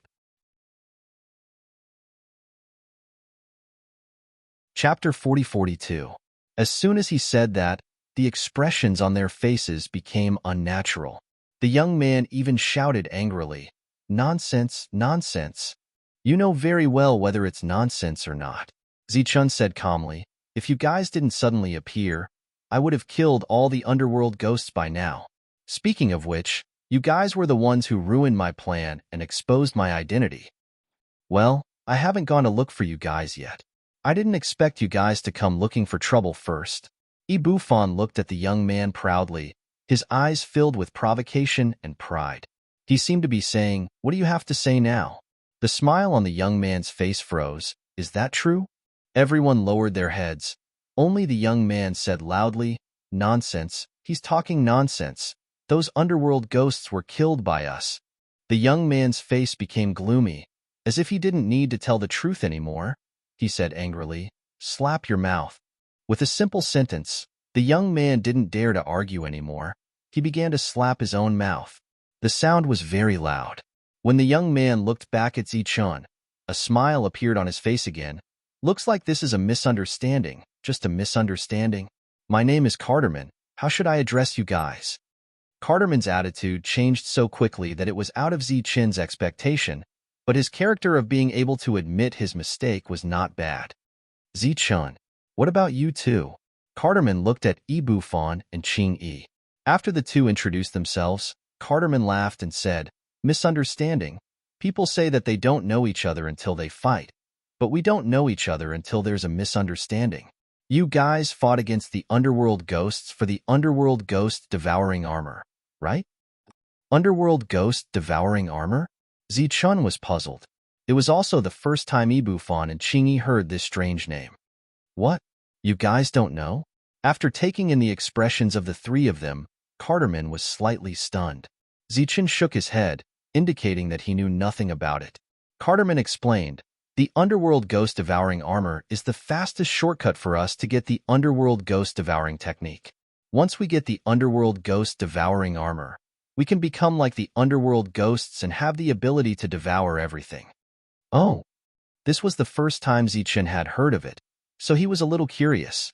A light flashed in Carterman's hand, and a black piece of armor appeared. This is it. After Ibuffon and Qingyi saw this, they looked at Zichen. This was because Zichen often took out this kind of thing to look at. Looking at the patterns on it, it was almost the same. This is the ghost devouring armor? I have one too. Zichen took it out and asked, "Is this it?" Carterman glanced at the piece of armor in Zichen's hand as a light flashed across his eyes. "That's right. This is it." Zichen said regretfully, "It's a pity that I didn't find any other use for it even after studying it for a long time." Carterman smiled mysteriously and said, "That's because there aren't enough of them." "What do you mean?" Zichen looked at Carterman. Carterman extended 5 fingers and said, "It's very simple. You just need to gather 5 pieces of this thing, and you'll get the complete Devour God art. Of course, this piece won't work. And if you want to go from awakening to devour, this is the only shortcut." Looking at Zichen's confused expression, Carterman said, "Right now, we're all in the awakening stage. Although we can fight with ghosts, we can't grow on our own. Only when we reach the devour stage can we devour everything to grow, suppress ghosts, and drive them away." Carterman suddenly smiled mysteriously. "This kind of devour even includes devour ghost devour?" Zichen was very shocked. Devour ghost devour meant that he could treat ghosts as food? Carterman looked behind Zichen and scanned the faces of the ordinary people. He estimated the number of people and said, "In your team, only the 3 of you have awakened?" Zichen nodded. "Then why don't we work together? After all, after we get the ghost devouring armor, we share it. Whether we can learn the Devour God art or not depends on luck." Carterman smiled and said, "And after we work together, we only need to get 3 more pieces." Zichen didn't have any opinions about working together, but he still needed to see what the other 2 thought about this. Carterman was obviously very knowledgeable, and since they were in the same camp, they probably wouldn't kill each other. Ibuffon and Qingyi didn't have any opinions and nodded at the same time. Then, the group discussed how to get rid of the ghosts in this area. According to Zichen's idea, they should lure all the ghosts here and kill them. After all, there were traps here. These lousy traps can kill the ghost? The young man who slapped his face before glanced at his swollen lips and was very disdainful of those traps.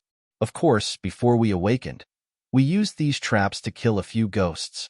Ibuffon said proudly, "Compared to fighting and killing, this method is more reliable." "Oh, your mouth should still hurt, so try not to talk too much." The young man seemed to be very unconvinced. He wanted to argue a little more, but he was fiercely glared at by Carterman. "Shut up. We'll do as you say, Zichen. But how are we going to lure those specters over?" Zichen said, "They have no choice but to come here, because I've already taken those people away, so they have no source of food." Carterman smiled and said, "I see.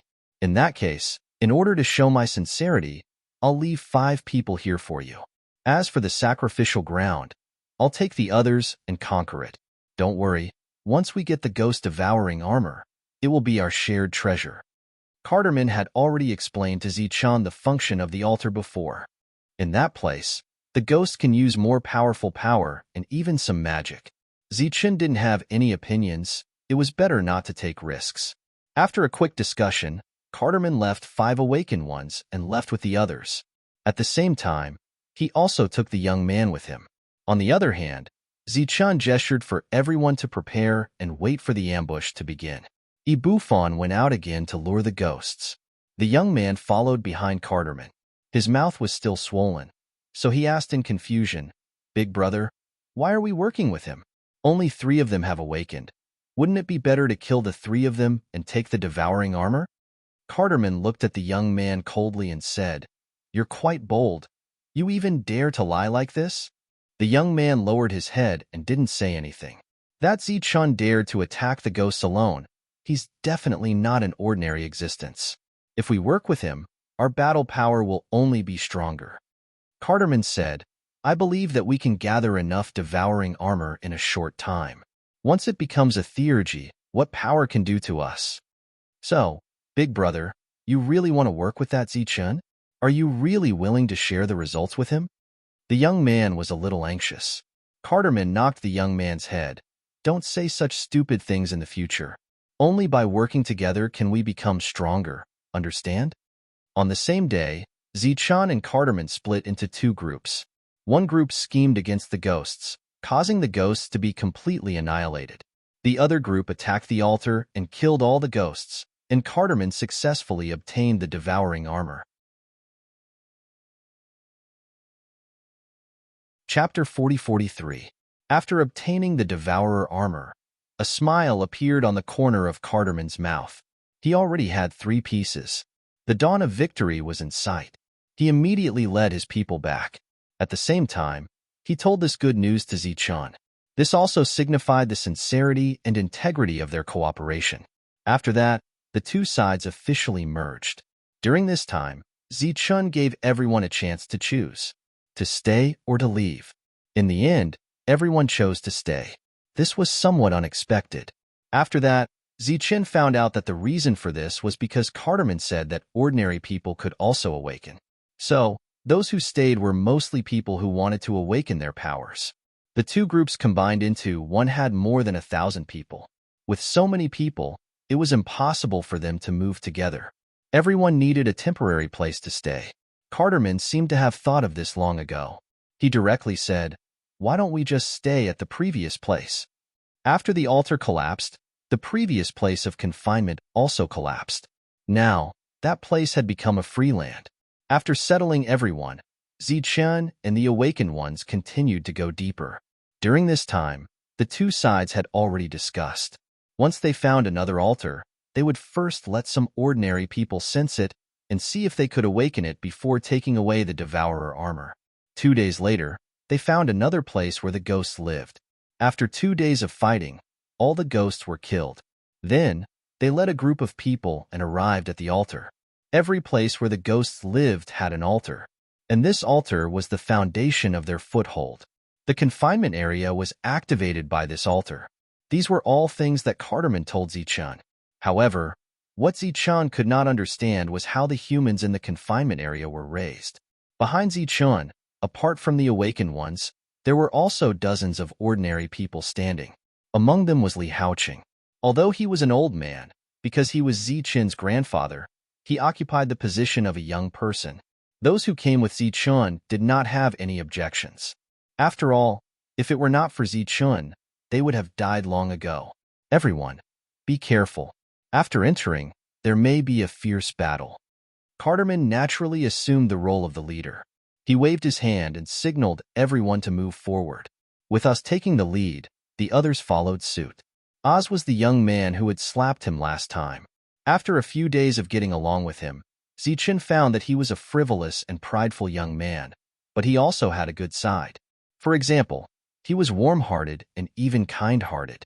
This time, he took the risk and walked at the very front. Before entering the gate, there was no danger. However, after entering, the altar lit up. There were more than a dozen underworld ghosts guarding it.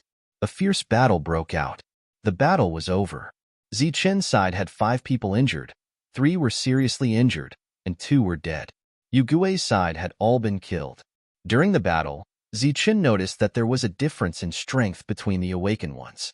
His, Ibufon, and Qingyi's strength were definitely top-notch. That was why they were able to take on a single dark ghost, killing the most enemies and suffering the least losses. After the battle was over, everyone deliberately kept the altar intact so that others could go up and comprehend it. The effect was not bad. 5 people had successfully awakened, and Li Haoqing was one of them. After everyone had tried it, Cardamon walked up the altar. Zichen followed behind him. The energy in the surroundings began to surge. Waves of energy gathered at the altar. Zichen felt that his strength began to increase. This kind of increase could be clearly felt. The others did not seem to feel the same. They were just enveloped by the energy. At most, they only recovered the energy they had consumed. Cardamon stretched out his hand, waiting for the underworld ghost devouring armor to appear. After a dozen breaths, there was no reaction at all. The building began to shake. It was on the verge of collapse. Zichen glanced at Cardamon. Cardamon shook his head regretfully. He had told Zichen in advance that not all altars could successfully obtain the underworld ghost devouring armor. The probability was actually very low. Obviously, he did not get it this time. Everyone rushed out of the altar and saw the collapse of the altar. At the same time, they also saw the collapse of the confinement area not far away. Some were regretful, some were excited. Looking at the collapsed altar, Cardamon's face was full of regret. The others were the same. It was because they were so close to success. Zichen understood why they were so eager to get the underworld ghost devouring armor. It was because their strength was indeed weaker than the underworld ghost devouring armor. Moreover, their awakening method seemed to be different from the others. For example, 4 of the 5 awakened ones today were from Cardamon's team. Only Li Haoqing was from Zichen's team. Although Li Haoqing had not participated in a battle yet, Zichen could sense that Li Haoqing was stronger than the other 4 awakened ones. Seeing this scene, Yi Bufan said calmly, "Since you all want that armor piece so much, why not find more teams?" Cardamon looked at him in confusion. Yi Bufan said, "Find more awakened teams. If everyone has a piece of the underworld ghost devouring armor, won't you have enough people?" Cardamon smiled and said, "The possibility of success is very high. But I wonder what you think, Zichen?" "What do you mean?" Zichen was a little puzzled. "Once there are more people, I'm afraid there will be some problems and disagreements in dealing with certain things. This is also the reason why I haven't implemented it. It's because I've been worried about it." Cardamon said. This was true. Awakened ones were usually the leaders of their respective teams. Once they merged, the entire team could only have one leader. For example, if Zichen and Cardamon's teams merged, then nominally, everyone would be under Cardamon's management. Zichen was now equivalent to a leader. Zichen thought for a moment and said, "You don't have to worry about that.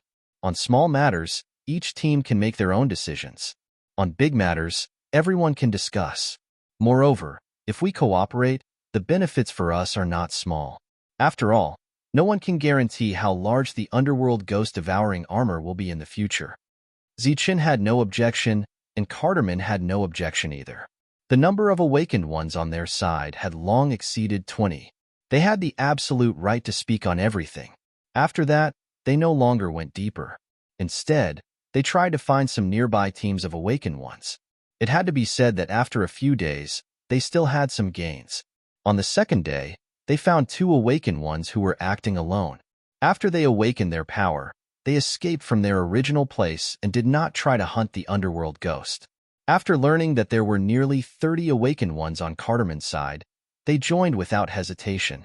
They did not have the devouring armor on them. On the day they joined the team, Zichen and Yi Bufan led the team.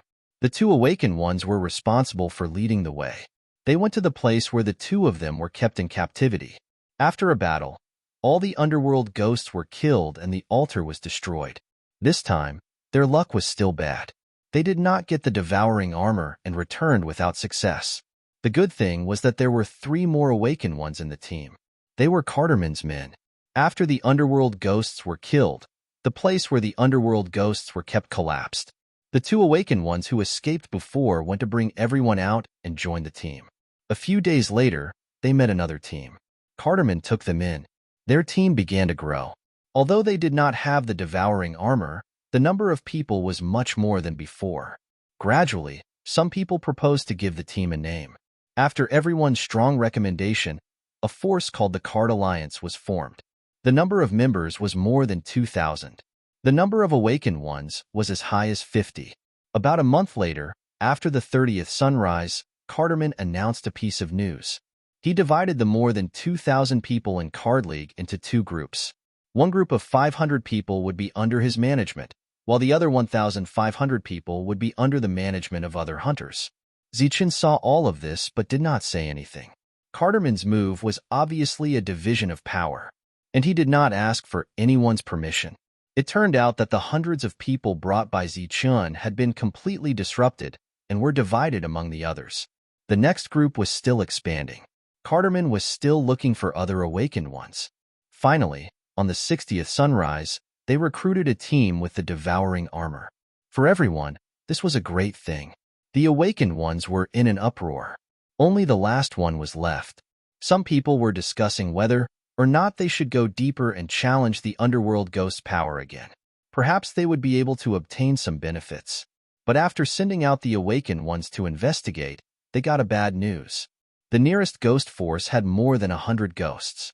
This was an extremely huge number. No one dared to provoke them. Even Zichen's heart was filled with fear. So, the plan to move forward was cancelled. Everyone continued to look for allies. After another 15 sunrises, after receiving a team of 15 awakened ones, the Card Alliance finally collected the devouring armor. As the absolute leader of the Card Alliance, Carterman gathered everyone together. On his left was the newly appointed second leader, Luke. He had just been recruited not long ago, and he was the leader of the force with 15 hunters. Carterman's condition for recruiting him was to give him the second position of the Card League. In the original place of captivity, which was now the camp, Carterman sat on a man-made chair and glanced at everyone. There was an unconcealable excitement in his eyes. Everyone, the devouring armor is finally collected. Next, who can smoothly advance to the devouring armor will depend on everyone's luck and luck. The surrounding atmosphere immediately became lively. Everyone was filled with anticipation for the devouring mirror. There are people guarding outside. No one can come in. Everyone, let us first fuse with the devouring armor. Carterman stood up and said excitedly, and I announced that the first one to break through will be the new leader of the Card Alliance. Cheers sounded. All the awakened ones were full of enthusiasm. At the same time, Zichen and two others also stood up and took out the devouring armor. Chapter 40-44. The ghost devouring armor required 5 pieces. Carterman had 2 pieces, while Zichen, Luke, and White each had 1.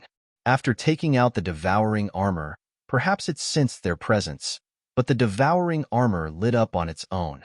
A suction force was released from the 5 pieces of ghost devouring armor, and there was a connection between them. At this moment, everyone's attention was on the devouring armor. Everyone held their breaths, and their expressions became very nervous.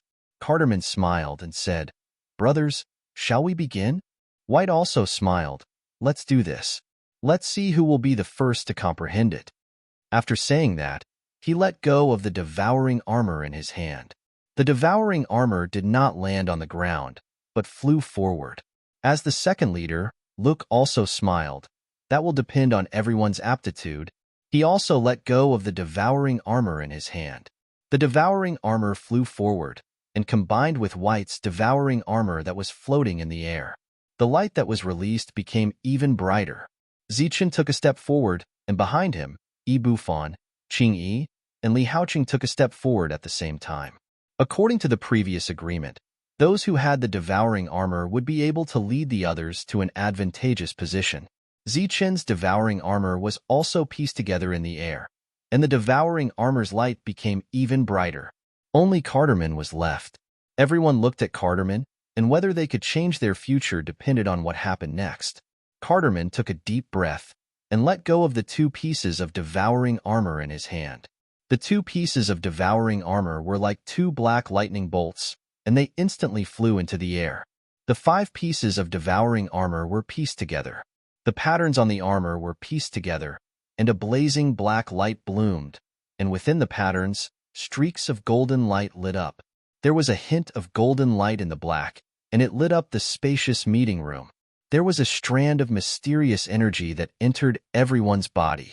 In an instant, everyone's body felt strange, and a powerful feeling emerged in their hearts. Comprehend. Carterman shouted loudly and began to comprehend. The others followed suit, and they all began to comprehend. Zichun was no exception, and so were the 4 people behind him. All the hunters present, whether useful or not, sat cross-legged at this moment, letting the light in the sky fall on their bodies. Then he calmed his heart and meditated. I don't want to do anything. Time slowly passed. The room was quiet, and only the black light enveloped the room. Not only did the patterns on the 5 pieces of armor not fade with the passage of time, they became even brighter. Vaguely, the golden lines seemed to be expanding, as if they were going to drown out the black parts. Outside the room, there were some ordinary people with great strength. They held weapons made of animal bones in their hands, guarding the surroundings loyally. Although they were puzzled as to why the room had suddenly become incomparably quiet, no one turned around to investigate, because they knew very well that only when these people were strong could they be truly safe. Time continued to pass. The fused black pieces of armor turned golden. Its entire body glowed with golden light, illuminating the surroundings again. Everyone's faces were dyed in gold. After the black light was completely replaced by the golden light, everyone's body trembled. They seemed to have gained something. Zichun's consciousness came to a strange place. There was nothing here, like a place of nothingness, but there was a voice. You succeeded? This was an old voice. Zichun couldn't see the person, but this voice gave him a familiar feeling. It seemed that at some time, in some dream, he had heard this voice before. Who are you? Zichun shouted loudly. At the same time, he looked around carefully, but he couldn't see anyone. When will you come back? Are you lost? Do you know who you are? That old voice sounded again, as if it existed in ancient times, crossing time and space, but also as if it was talking to itself. I am Zichun. Of course I know who I am. Who are you? Where are you? Zichun shouted. You are talking to me. Do you know who I am? Zichun, who was sitting cross-legged, began to change his expression. Under the golden light, he frowned, as if he was trying hard to recall something, but he couldn't remember it. On the other side, Qingyi seemed to have fallen into a certain scene. Her beautiful face was filled with pain, and then tears fell from her eyes. Ibufon's lips curled into a smile, as if he had seen a beautiful scene. Li Haoqing was sitting cross-legged, like an old monk in meditation, as calm as an ancient well. The others' expressions didn't change much, and they were still as calm as before. Who are you? Zichun was still shouting in this space. He didn't see anyone. He also wanted to escape, but after running for a long time, he still couldn't get out of this place. He seemed to be trapped here, and no matter how hard he tried, he couldn't reach the end. As for that aged voice, it was still sounding. It seemed to be right beside him, yet also seemed to be very far away from him. Do you still know who you are? I am Zichun. Of course I know who I am. Have you lost your way? I haven't lost my way. I am Zichun. Zichun, who couldn't get out of this place, shouted hysterically. I know who I am. I am Zichun from the Saint Spirit realm. As he shouted this, the golden plate floating in the air suddenly released a strong light, like a golden seed, flew out from the surface and disappeared into Zichun's forehead. The light around him suddenly brightened, and Carterman, who had his eyes closed, seemed to be awakened, and he opened his eyes. At this time, the light had already disappeared into Zichun's forehead, but Carterman didn't notice. A smug smile appeared at the corner of his mouth. He reached into his bosom and took out a golden ball. He raised his head and looked at the golden plate above him, and a strange light flashed in his eyes, and he directly swallowed the golden ball. No one noticed this, and he closed his eyes again and began to comprehend. Zichun, who had just finished talking about the Saint Spirit realm, suddenly felt confused again. What did I just say? Where did I come from? You have lost your way, the old voice said. I am not lost. I am Zichun. Zichun from Bloody Battle City. Zichun shouted again. In the outside world, a second golden light appeared on the plate and disappeared into Zichun's mind. No one saw it. What did I just say? Zichun was suddenly stunned. and he actually forgot what he had just said. Then, he said again, "What did I come here to find?" Ray after ray of golden light entered Zichen's sea of consciousness. With each ray of golden light, he would lose a part of his memory, until all of his memory was lost. At some point, the old voice disappeared. Zichen was still standing in that space, quietly standing there alone. His eyes were blank, and he was in a daze. After some time, Zichen gradually came back to his senses. Where am I? Someone was talking just now. Was I dreaming? Why am I dreaming again? But what did I dream of again? Zichen rubbed his head. Someone seems to be telling me that I have forgotten something, that I have lost something? But what exactly did I lose? Finally, Zichen's eyes became clear. I am Zichen. That's right, I am Zichen. The Zichen who killed the underworld ghost. Suddenly, a hurricane appeared and forced its way into the space where Zichen was. The hurricane wrapped around Zichen and disappeared. Or rather, Zichen's consciousness returned. The hurricane came from a powerful aura, and Zichen, who opened his eyes, noticed that the aura came from Carterman. He was shocked. Had Carterman awakened? Did he have the same ability as the underworld ghost? A powerful aura flowed around Carterman's body, and this aura was far stronger than everyone else's. Black light surrounded him, and he looked a little like the underworld ghost. He stood up and laughed loudly, waking everyone up. Of course, this was also intentional. When everyone opened their eyes, they were as shocked as Zichen. All right, it's all over. Caterman waved his hand, and the golden armor piece that was floating in the air returned to his hand. Carterman, what are you doing? Someone said with dissatisfaction. You bunch of idiots still want to comprehend? Save it. Carterman laughed sarcastically and said, From today onwards, all of you are my subordinates, and I am your leader. He looked around. In my place, there is no big leader or second leader. There is only one leader, and that is me. As he said that, he looked at Luke. Luke had just arrived, and he had only been in the second position for a few days, so these words were obviously directed at him. What do you mean by this? Luke looked at Carterman. Although you have broken through, it doesn't mean that we can't. Carterman laughed sarcastically. Break through my ass. He then looked at the others, including Zichen. Break through my ass. Not to mention that this thing belongs to me now. Even if I put it here for you to comprehend, you won't be able to break through even after thousands of years. Don't doubt me. Do you know why? Everyone's expression changed. Because you lack the most important thing, so you can't break through at all.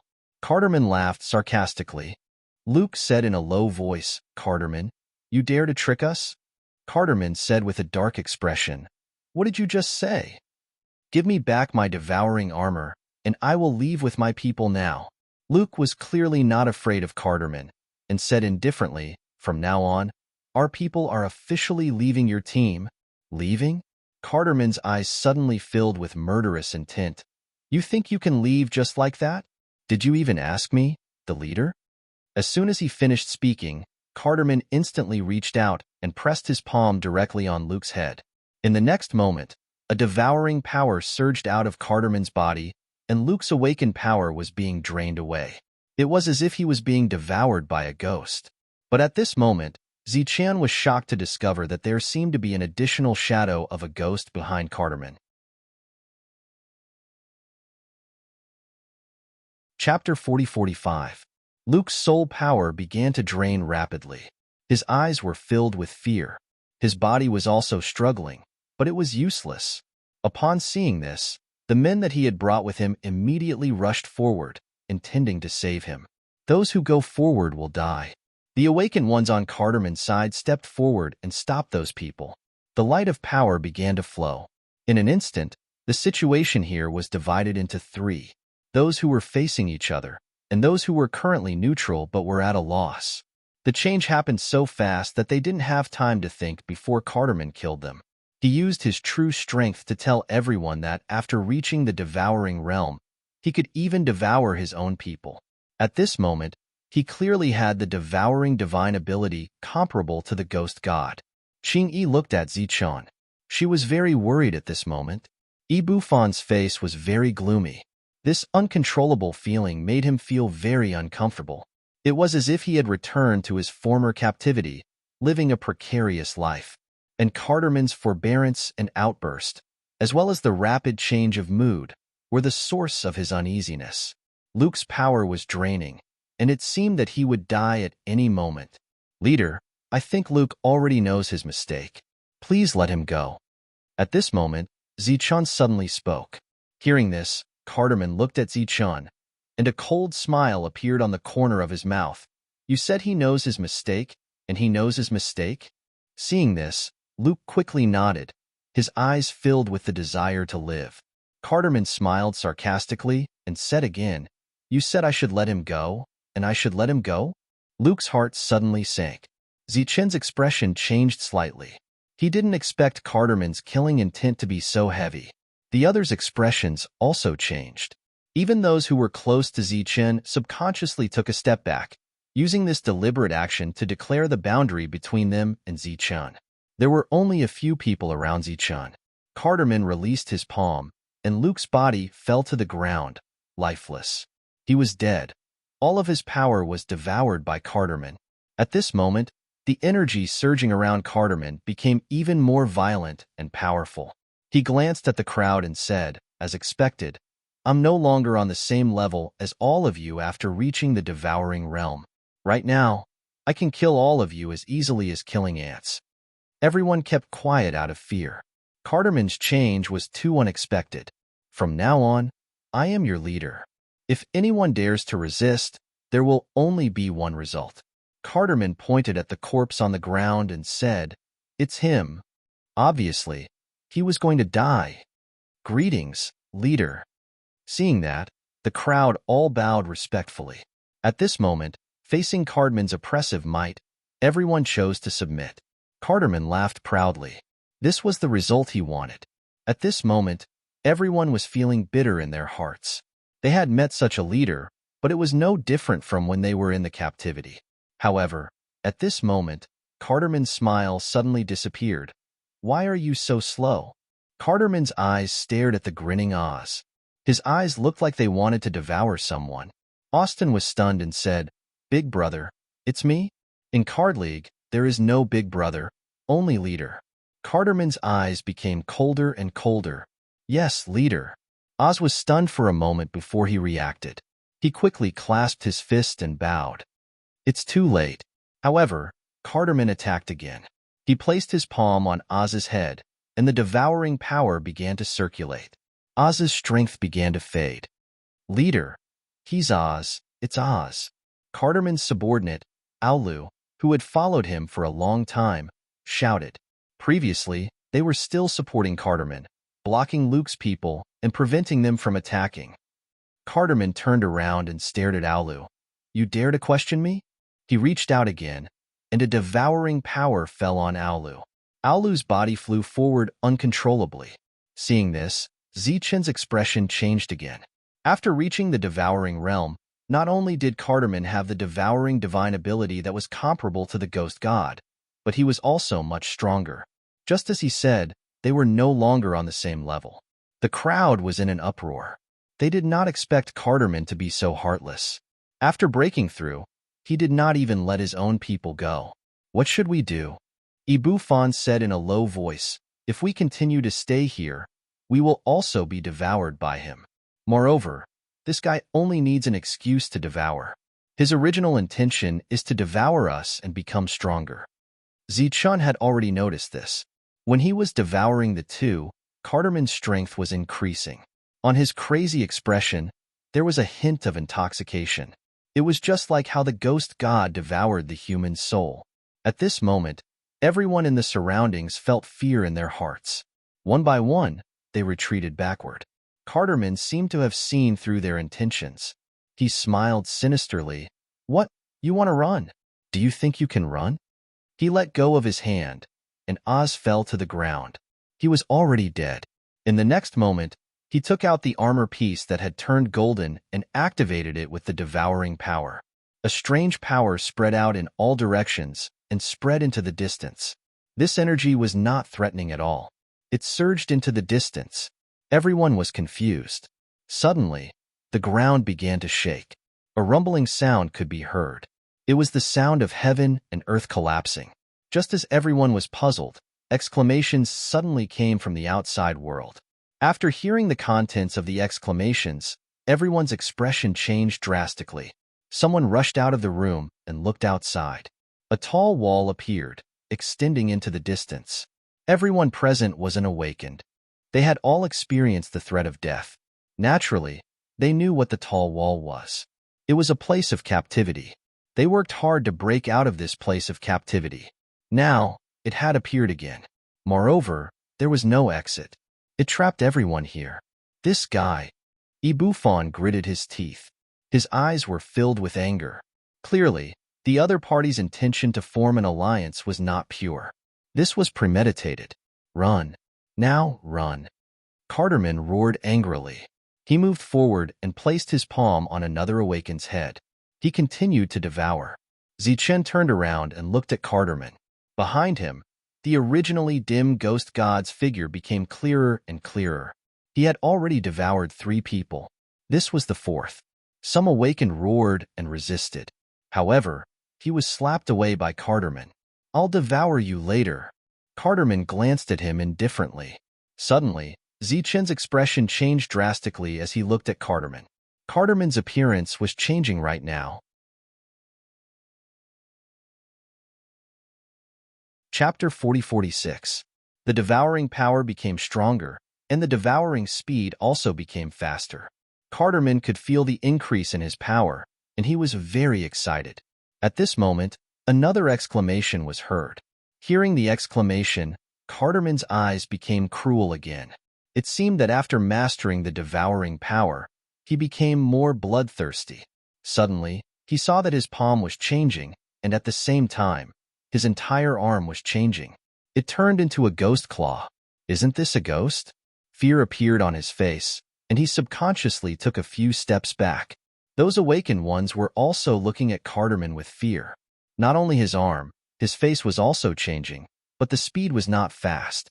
Ghost, ghost. One of the awakened ones shouted loudly. Shut up, Carterman roared. He subconsciously reached out his palm, and a devouring power fell on the awakened one's body. The awakened one struggled a few times, and then fell to the ground. His soul fell into Carterman's palm, and then it was devoured by the power in his palm. With the replenishment of his power, Carterman became even more powerful. However, his arms and legs also turned into the appearance of a ghost at this time. Zichen's eyes widened, and he was shocked. Are all ghosts in the world transformed from humans? Qingyi said in fear, and her teeth were chattering. If that was really the case, then it was too scary. Those who follow me will prosper, and those who oppose me will die. Carterman's eyes coldly swept around. Now, who dares to run? Everyone stood still, and no one dared to run. Carterman grinned, as if he was very satisfied with everyone's performance. His face was about to turn into a ghost. At this moment, an ordinary person rushed in and shouted, Lord, it's not good outside. When he saw Carterman in front of him, he was so scared that he couldn't say anything else, and he stepped back in fear. Die, Carterman roared, and then he opened his mouth and sucked, and devoured the other person's soul. Following this soul entrance, Carterman completely turned into a ghost. If it wasn't for his black eyes, no one would believe that he was once a human. How can this be? Carterman reached out his hands that turned into ghost claws, and there was a hint of pain in his black eyes. How can this be? I'm a human. How did I become a ghost? The surroundings were silent, and no one dared to answer him. Perhaps if he opened his mouth now, he would die. Carterman had become a true specter. I see. Suddenly, Carterman began to laugh loudly. The black light in his eyes gradually dissipated. Only dark ghosts possess such great power. Only by becoming a ghost can I become stronger. He had completely lost the rationality of a human, and his entire person had become as cruel as a ghost. Do you want to become as strong as me? Carterman suddenly looked at an awakened beside him. The awakened didn't know how to answer and was stunned. Do you want to have the devouring god art? Carterman asked again. His voice was low, and filled with killing intent. The other party didn't know whether to nod or shake his head. Carterman stretched out his hand, and a beam of energy flew out from his palm and landed on the awakened. Suddenly, a powerful aura burst out from the awakened one's body. Then, a devouring power appeared. His previously hesitant eyes had turned cold. He rushed forward in an instant, arriving in front of a hunter, and slammed his palm down. He began to devour the hunter. The other's expressions changed greatly. They retreated again, but they didn't dare to run. This awakened had only devoured 2 people before taking on the appearance of a specter. There were now 2 specter in the field. Carterman looked at the specter. "How do you feel now?" The specter nodded and said, "I can always rely on devouring to become stronger. The human body is too weak. It can't withstand such great power at all." Carterman looked at everyone. "What do you choose?" Everyone looked at each other. They were humans to begin with. Now that they had to give up their human body and become a specter, it seemed like no one could accept it. Qing Yi, who was standing beside Zichun, tightly held onto Zichen's arm. "I don't want to become a specter. I don't want to die." "Why not be a human? Why become a ghost?" Yi Bufan coldly snorted. However, his expression was also very serious. Of course, Zichun didn't want to become a specter either. He signaled them to retreat. The current Carterman was too strong. He didn't have the confidence to win. Suddenly, Carterman looked at Zichun. "Zichun, what do you choose? Life or death?" Zichun said in a deep voice, "Of course I choose to become a human." "Then you're courting death?" A pressure swept over from the front. "Carterman, it's your choice to become a specter. I only want to become a human. Let us leave. From now on, we won't interfere with each other's business," Zichun said. "Interfere with each other's business? Are you worthy?" Carterman suddenly stepped forward.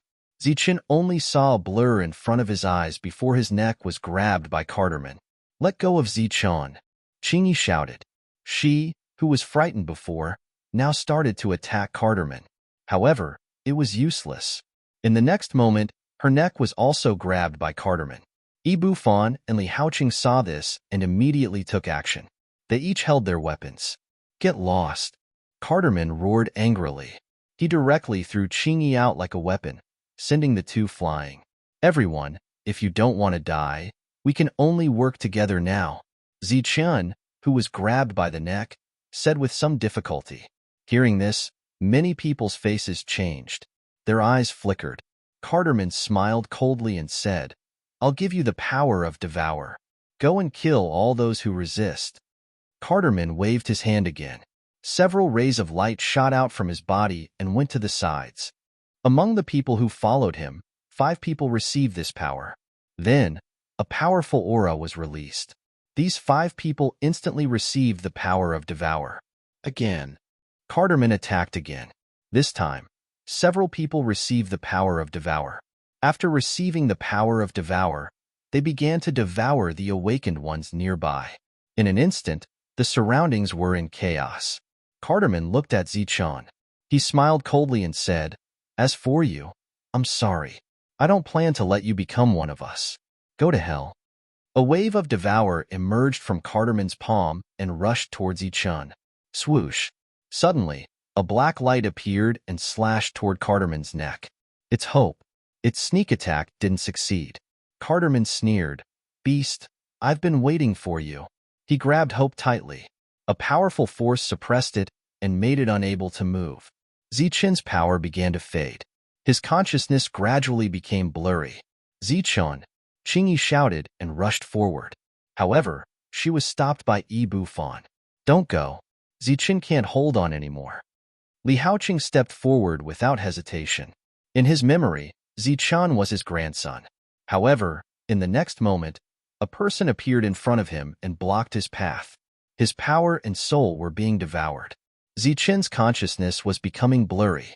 It seemed like he was about to die. Facing the crisis of death again, Zichun was helpless.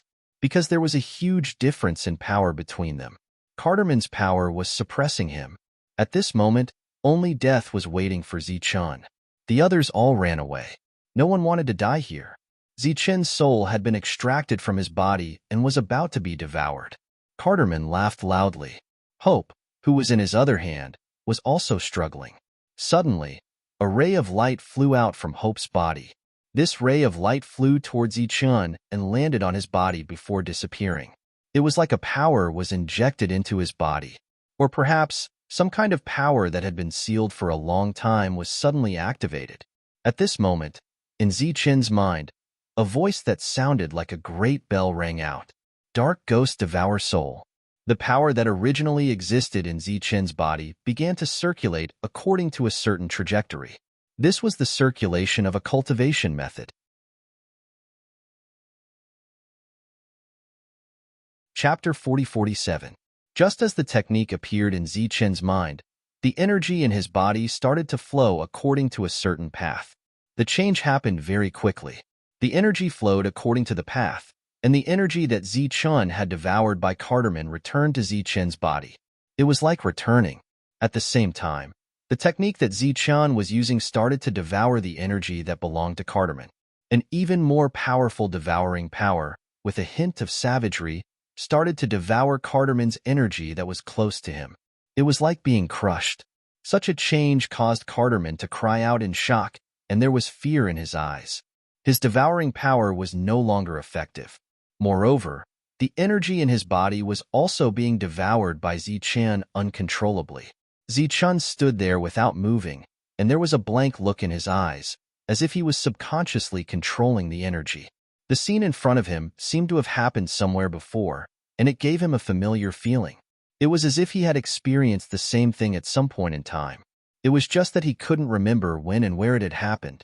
Cardamon's energy was rapidly depleting, and he was about to let go of his hand and retreat in fear.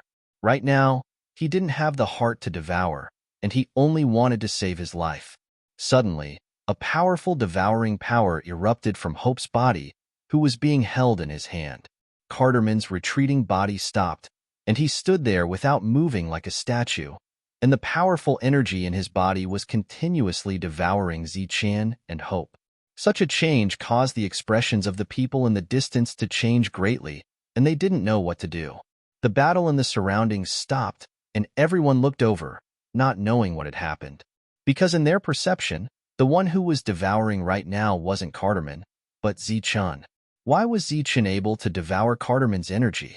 Qing-yi, who was being pulled back by Yi-bu-fan, saw this scene, but she didn't know whether to be happy or worried.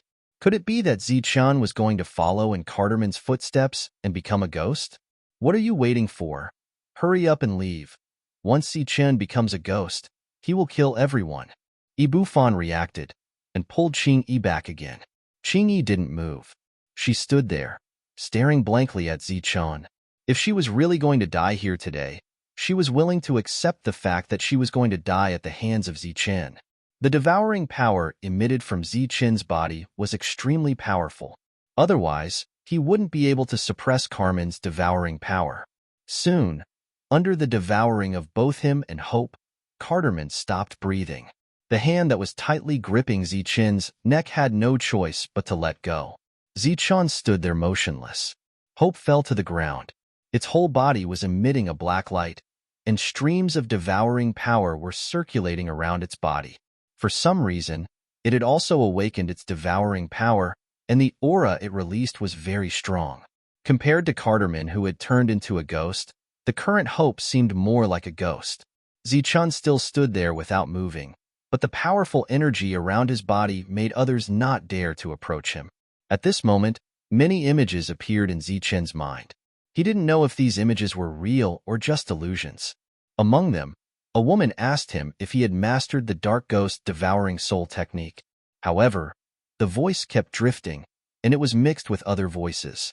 Li Haoqing looked at the motionless Zi-chan, and after hesitating for a while, he shouted. Hearing this shout, Zi-chan came back to his senses.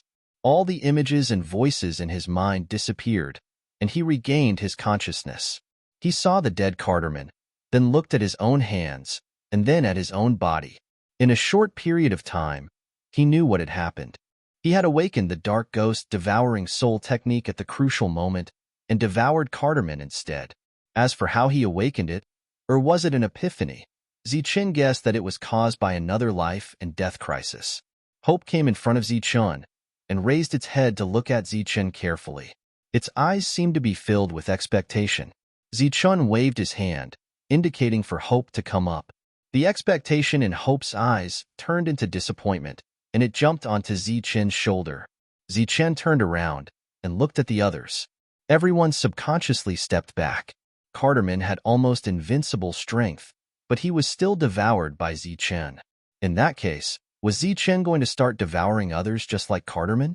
Zichun's gaze swept across everyone's faces, and he saw everyone's fear and anxiety. At the same time, he also knew why Carterman would do such a crazy thing.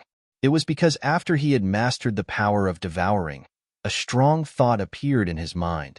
That thought was to devour everyone in front of him. It was like a beggar who had been hungry for a long time and saw a table full of food, or a traveler in the desert who saw a clear pool of water. This kind of attraction was extremely strong, and it constantly attacked his soul. Even Zichun's breathing became hurried at this moment. If it wasn't for his extremely high self-control, he might have followed in Carterman's footsteps. After retracting his gaze, Zichun turned around, squatted down, and searched the dead Carterman's body. Soon, he found the golden armor piece, and he held it in his hand. Everyone's heart skipped a beat. Was Zichun going to announce that he was the leader? The previous battle had already shattered the buildings here, so there were many people watching from afar. "You're free." Zichun said such a sentence, and his expression gradually calmed down.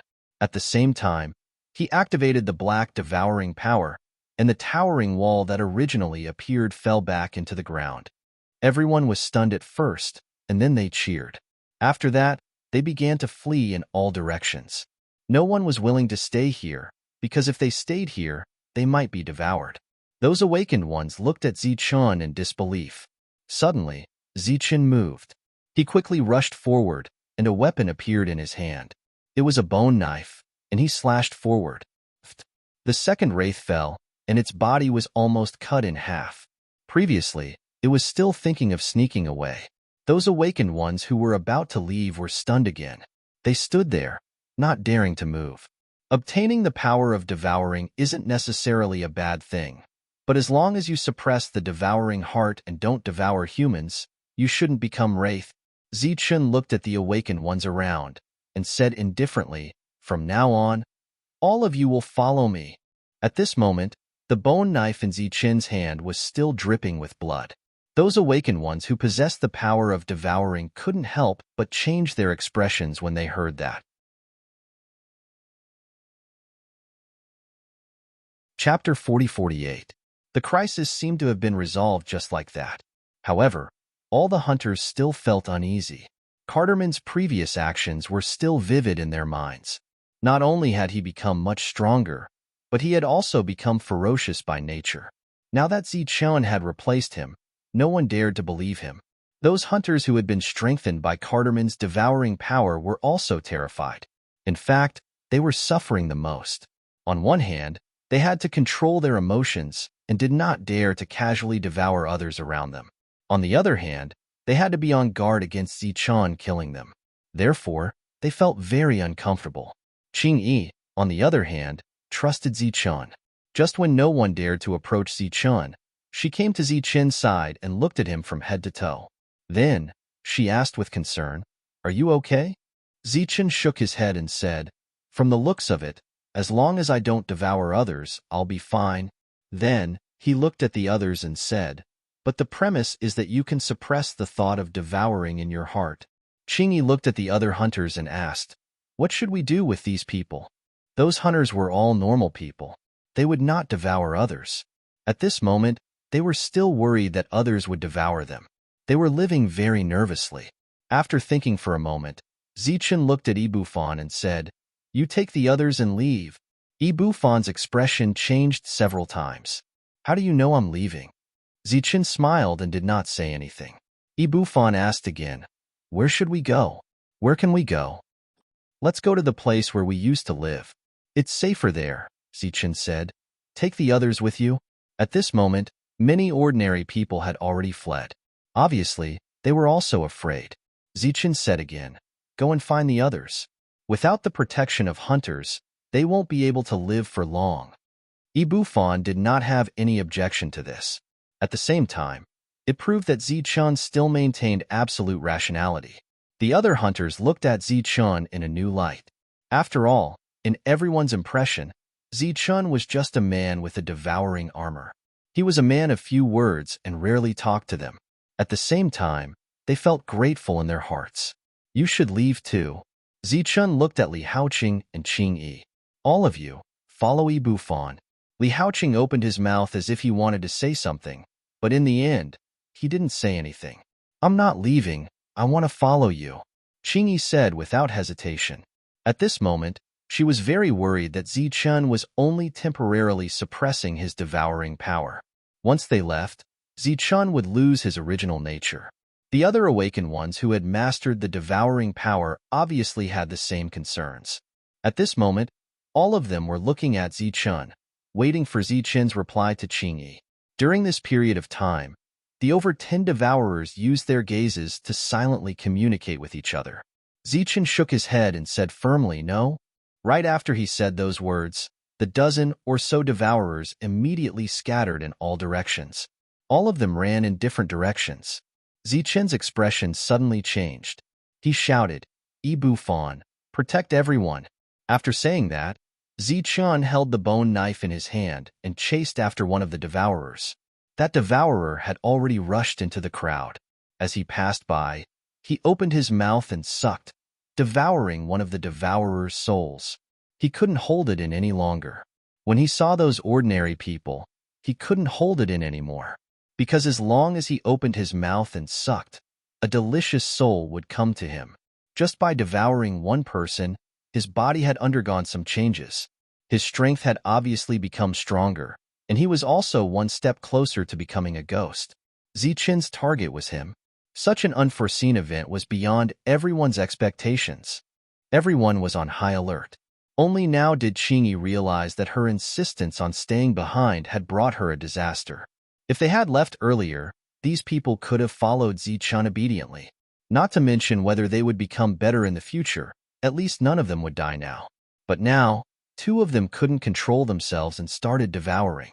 Zichun's bone knife left his hand and flew forward like a streak of light. Puff. The devourer's back was pierced through. His body staggered for dozens of steps before falling to the ground. He was dead. Zichun arrived in front of the devourer, pulled out the bone knife, and rushed toward the second devourer who was about to become a ghost. During this time, Zichun passed by many people, but he didn't even look at them. However, those people were still extremely terrified. They screamed and retreated. A moment later, Zichun returned after killing the second devourer. The other devourers ran away. Perhaps they were afraid of Zichun, but when they left, they didn't dare to devour others. However, as long as they were out of Zichun's sight, nothing could be certain.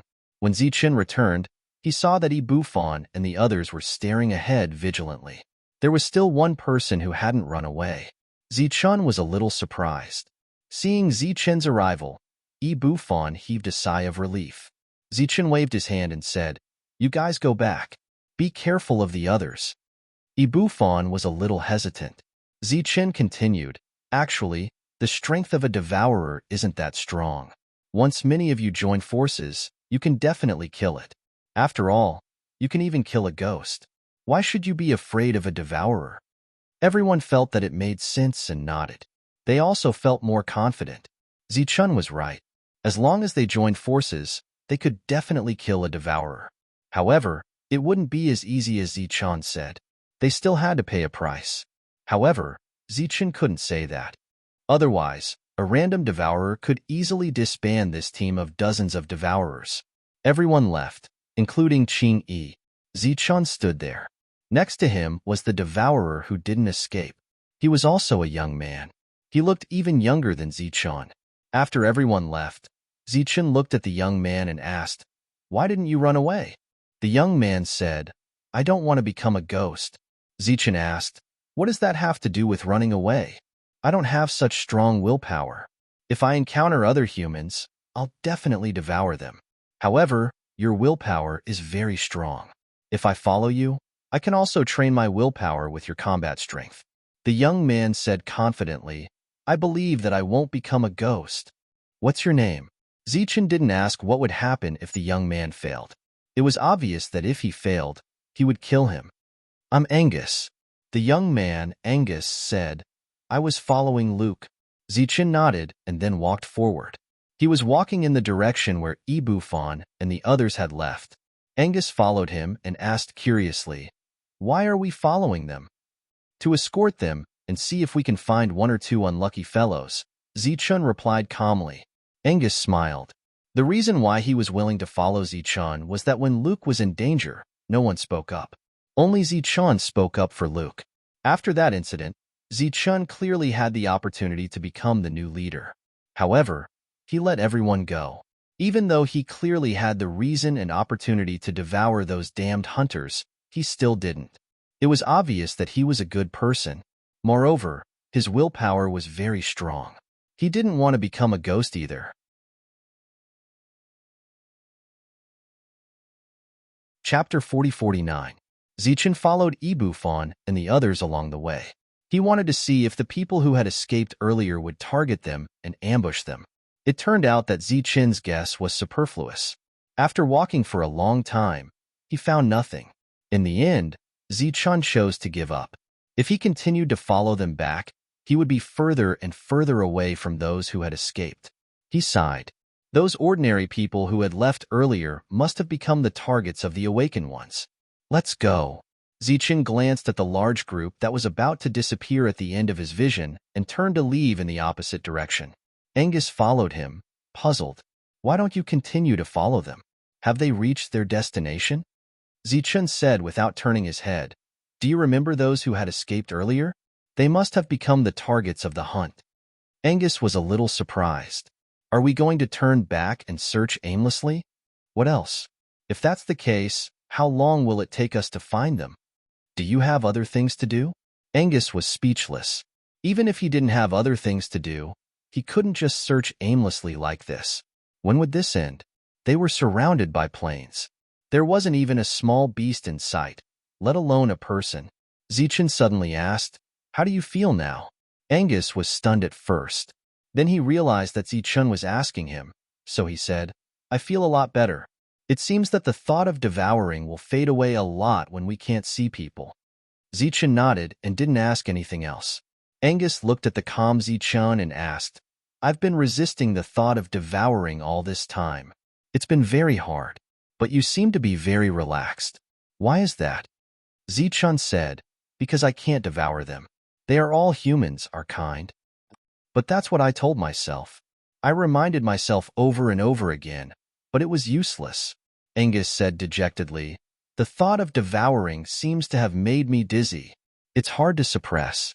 If you weren't beside me, I wouldn't have been able to hold on if I knew that you would kill me at any time. Zichen looked back at Angus and said, The reason why you can't suppress it is because you feel that it's only right to devour them. You think that you've been suppressing them so hard, and not devouring them is a form of compassion and benevolence towards them. Angus asked, Isn't it? They are also living beings. Every single one of them is a living being with their own thoughts. They also have their own family. Other than the fact that they don't have power, they are basically no different from us. Zichen said seriously, The reason why I wasn't affected by it was because in my heart, I never felt that not killing them was mercy. On the contrary, I feel that people like us who have power should protect them from harm because to us, it's as easy as lifting a finger. Angus was still puzzled. But why should we protect them? Are we not familiar with them? He's not our family. Zichen said, It's fine if you don't protect them. No one can force you or me. But devouring them is wrong. If we feel that they're weak, we'll devour them. Then what's the difference between us and Carterman? Then wouldn't we become the second Carterman? Angus stood there as if he was struck by lightning. His body did not move at all. At this moment, he truly understood what Zichen meant. He also understood why Zichen was not affected, and could even calmly deal with those people who deserved to die. It was because he and Carterman were not the same kind of people. In his heart, he did not bully the weak at all. He also did not feel that devouring those weak humans was a natural thing. Perhaps it was this mentality that allowed Zichen to not be affected by devouring and still maintain absolute rationality. Ziqian had already gone far away, but he still stood there. Thank you for your advice. At this moment, his heart was filled with admiration for Ziqian. After understanding this, he felt that the devouring thoughts that affected his mind seemed to have faded a little. Following his hazy memories, Ziqian started to search for the fleeing humans and awakened ones. Angus, on the other hand, stayed by Ziqian's side and fought alongside him. Listen, there's movement, Angus suddenly said when they came to a mountain forest. Ziqian glanced at him with a questioning look in his eyes because he didn't hear anything. I've had excellent hearing since I was a child, and that's why I can live until now. Angus pointed to the dense forest ahead. It's in this direction. Go deeper and you'll find it. It should be a ghost hunting. Seeing the confidence in Angus's words, Ziqian no longer hesitated and sped up. After about 100 feet, Ziqian finally heard movement. Don't underestimate this distance. It's enough for Angus to find something in advance to save his life. Ziqian, who was moving forward, saw corpses lying on the ground. He encountered 7 or 8 corpses along the way. These people died not long ago. They should have been devoured by a ghost. It should be the people before us, Angus said. Other ghosts can't devour so many people at once, and they almost never hunt in the wild. Angus had followed Luke for a long time and had traveled to some places. He had a certain understanding of the ghost's habits.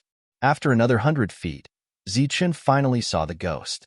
At this moment, it had just devoured a person. When it heard movement behind it, it turned around and saw Ziqian and Angus. There was a touch of fear in its brutal eyes. It turned around and ran. This fear confirmed Angus's guess.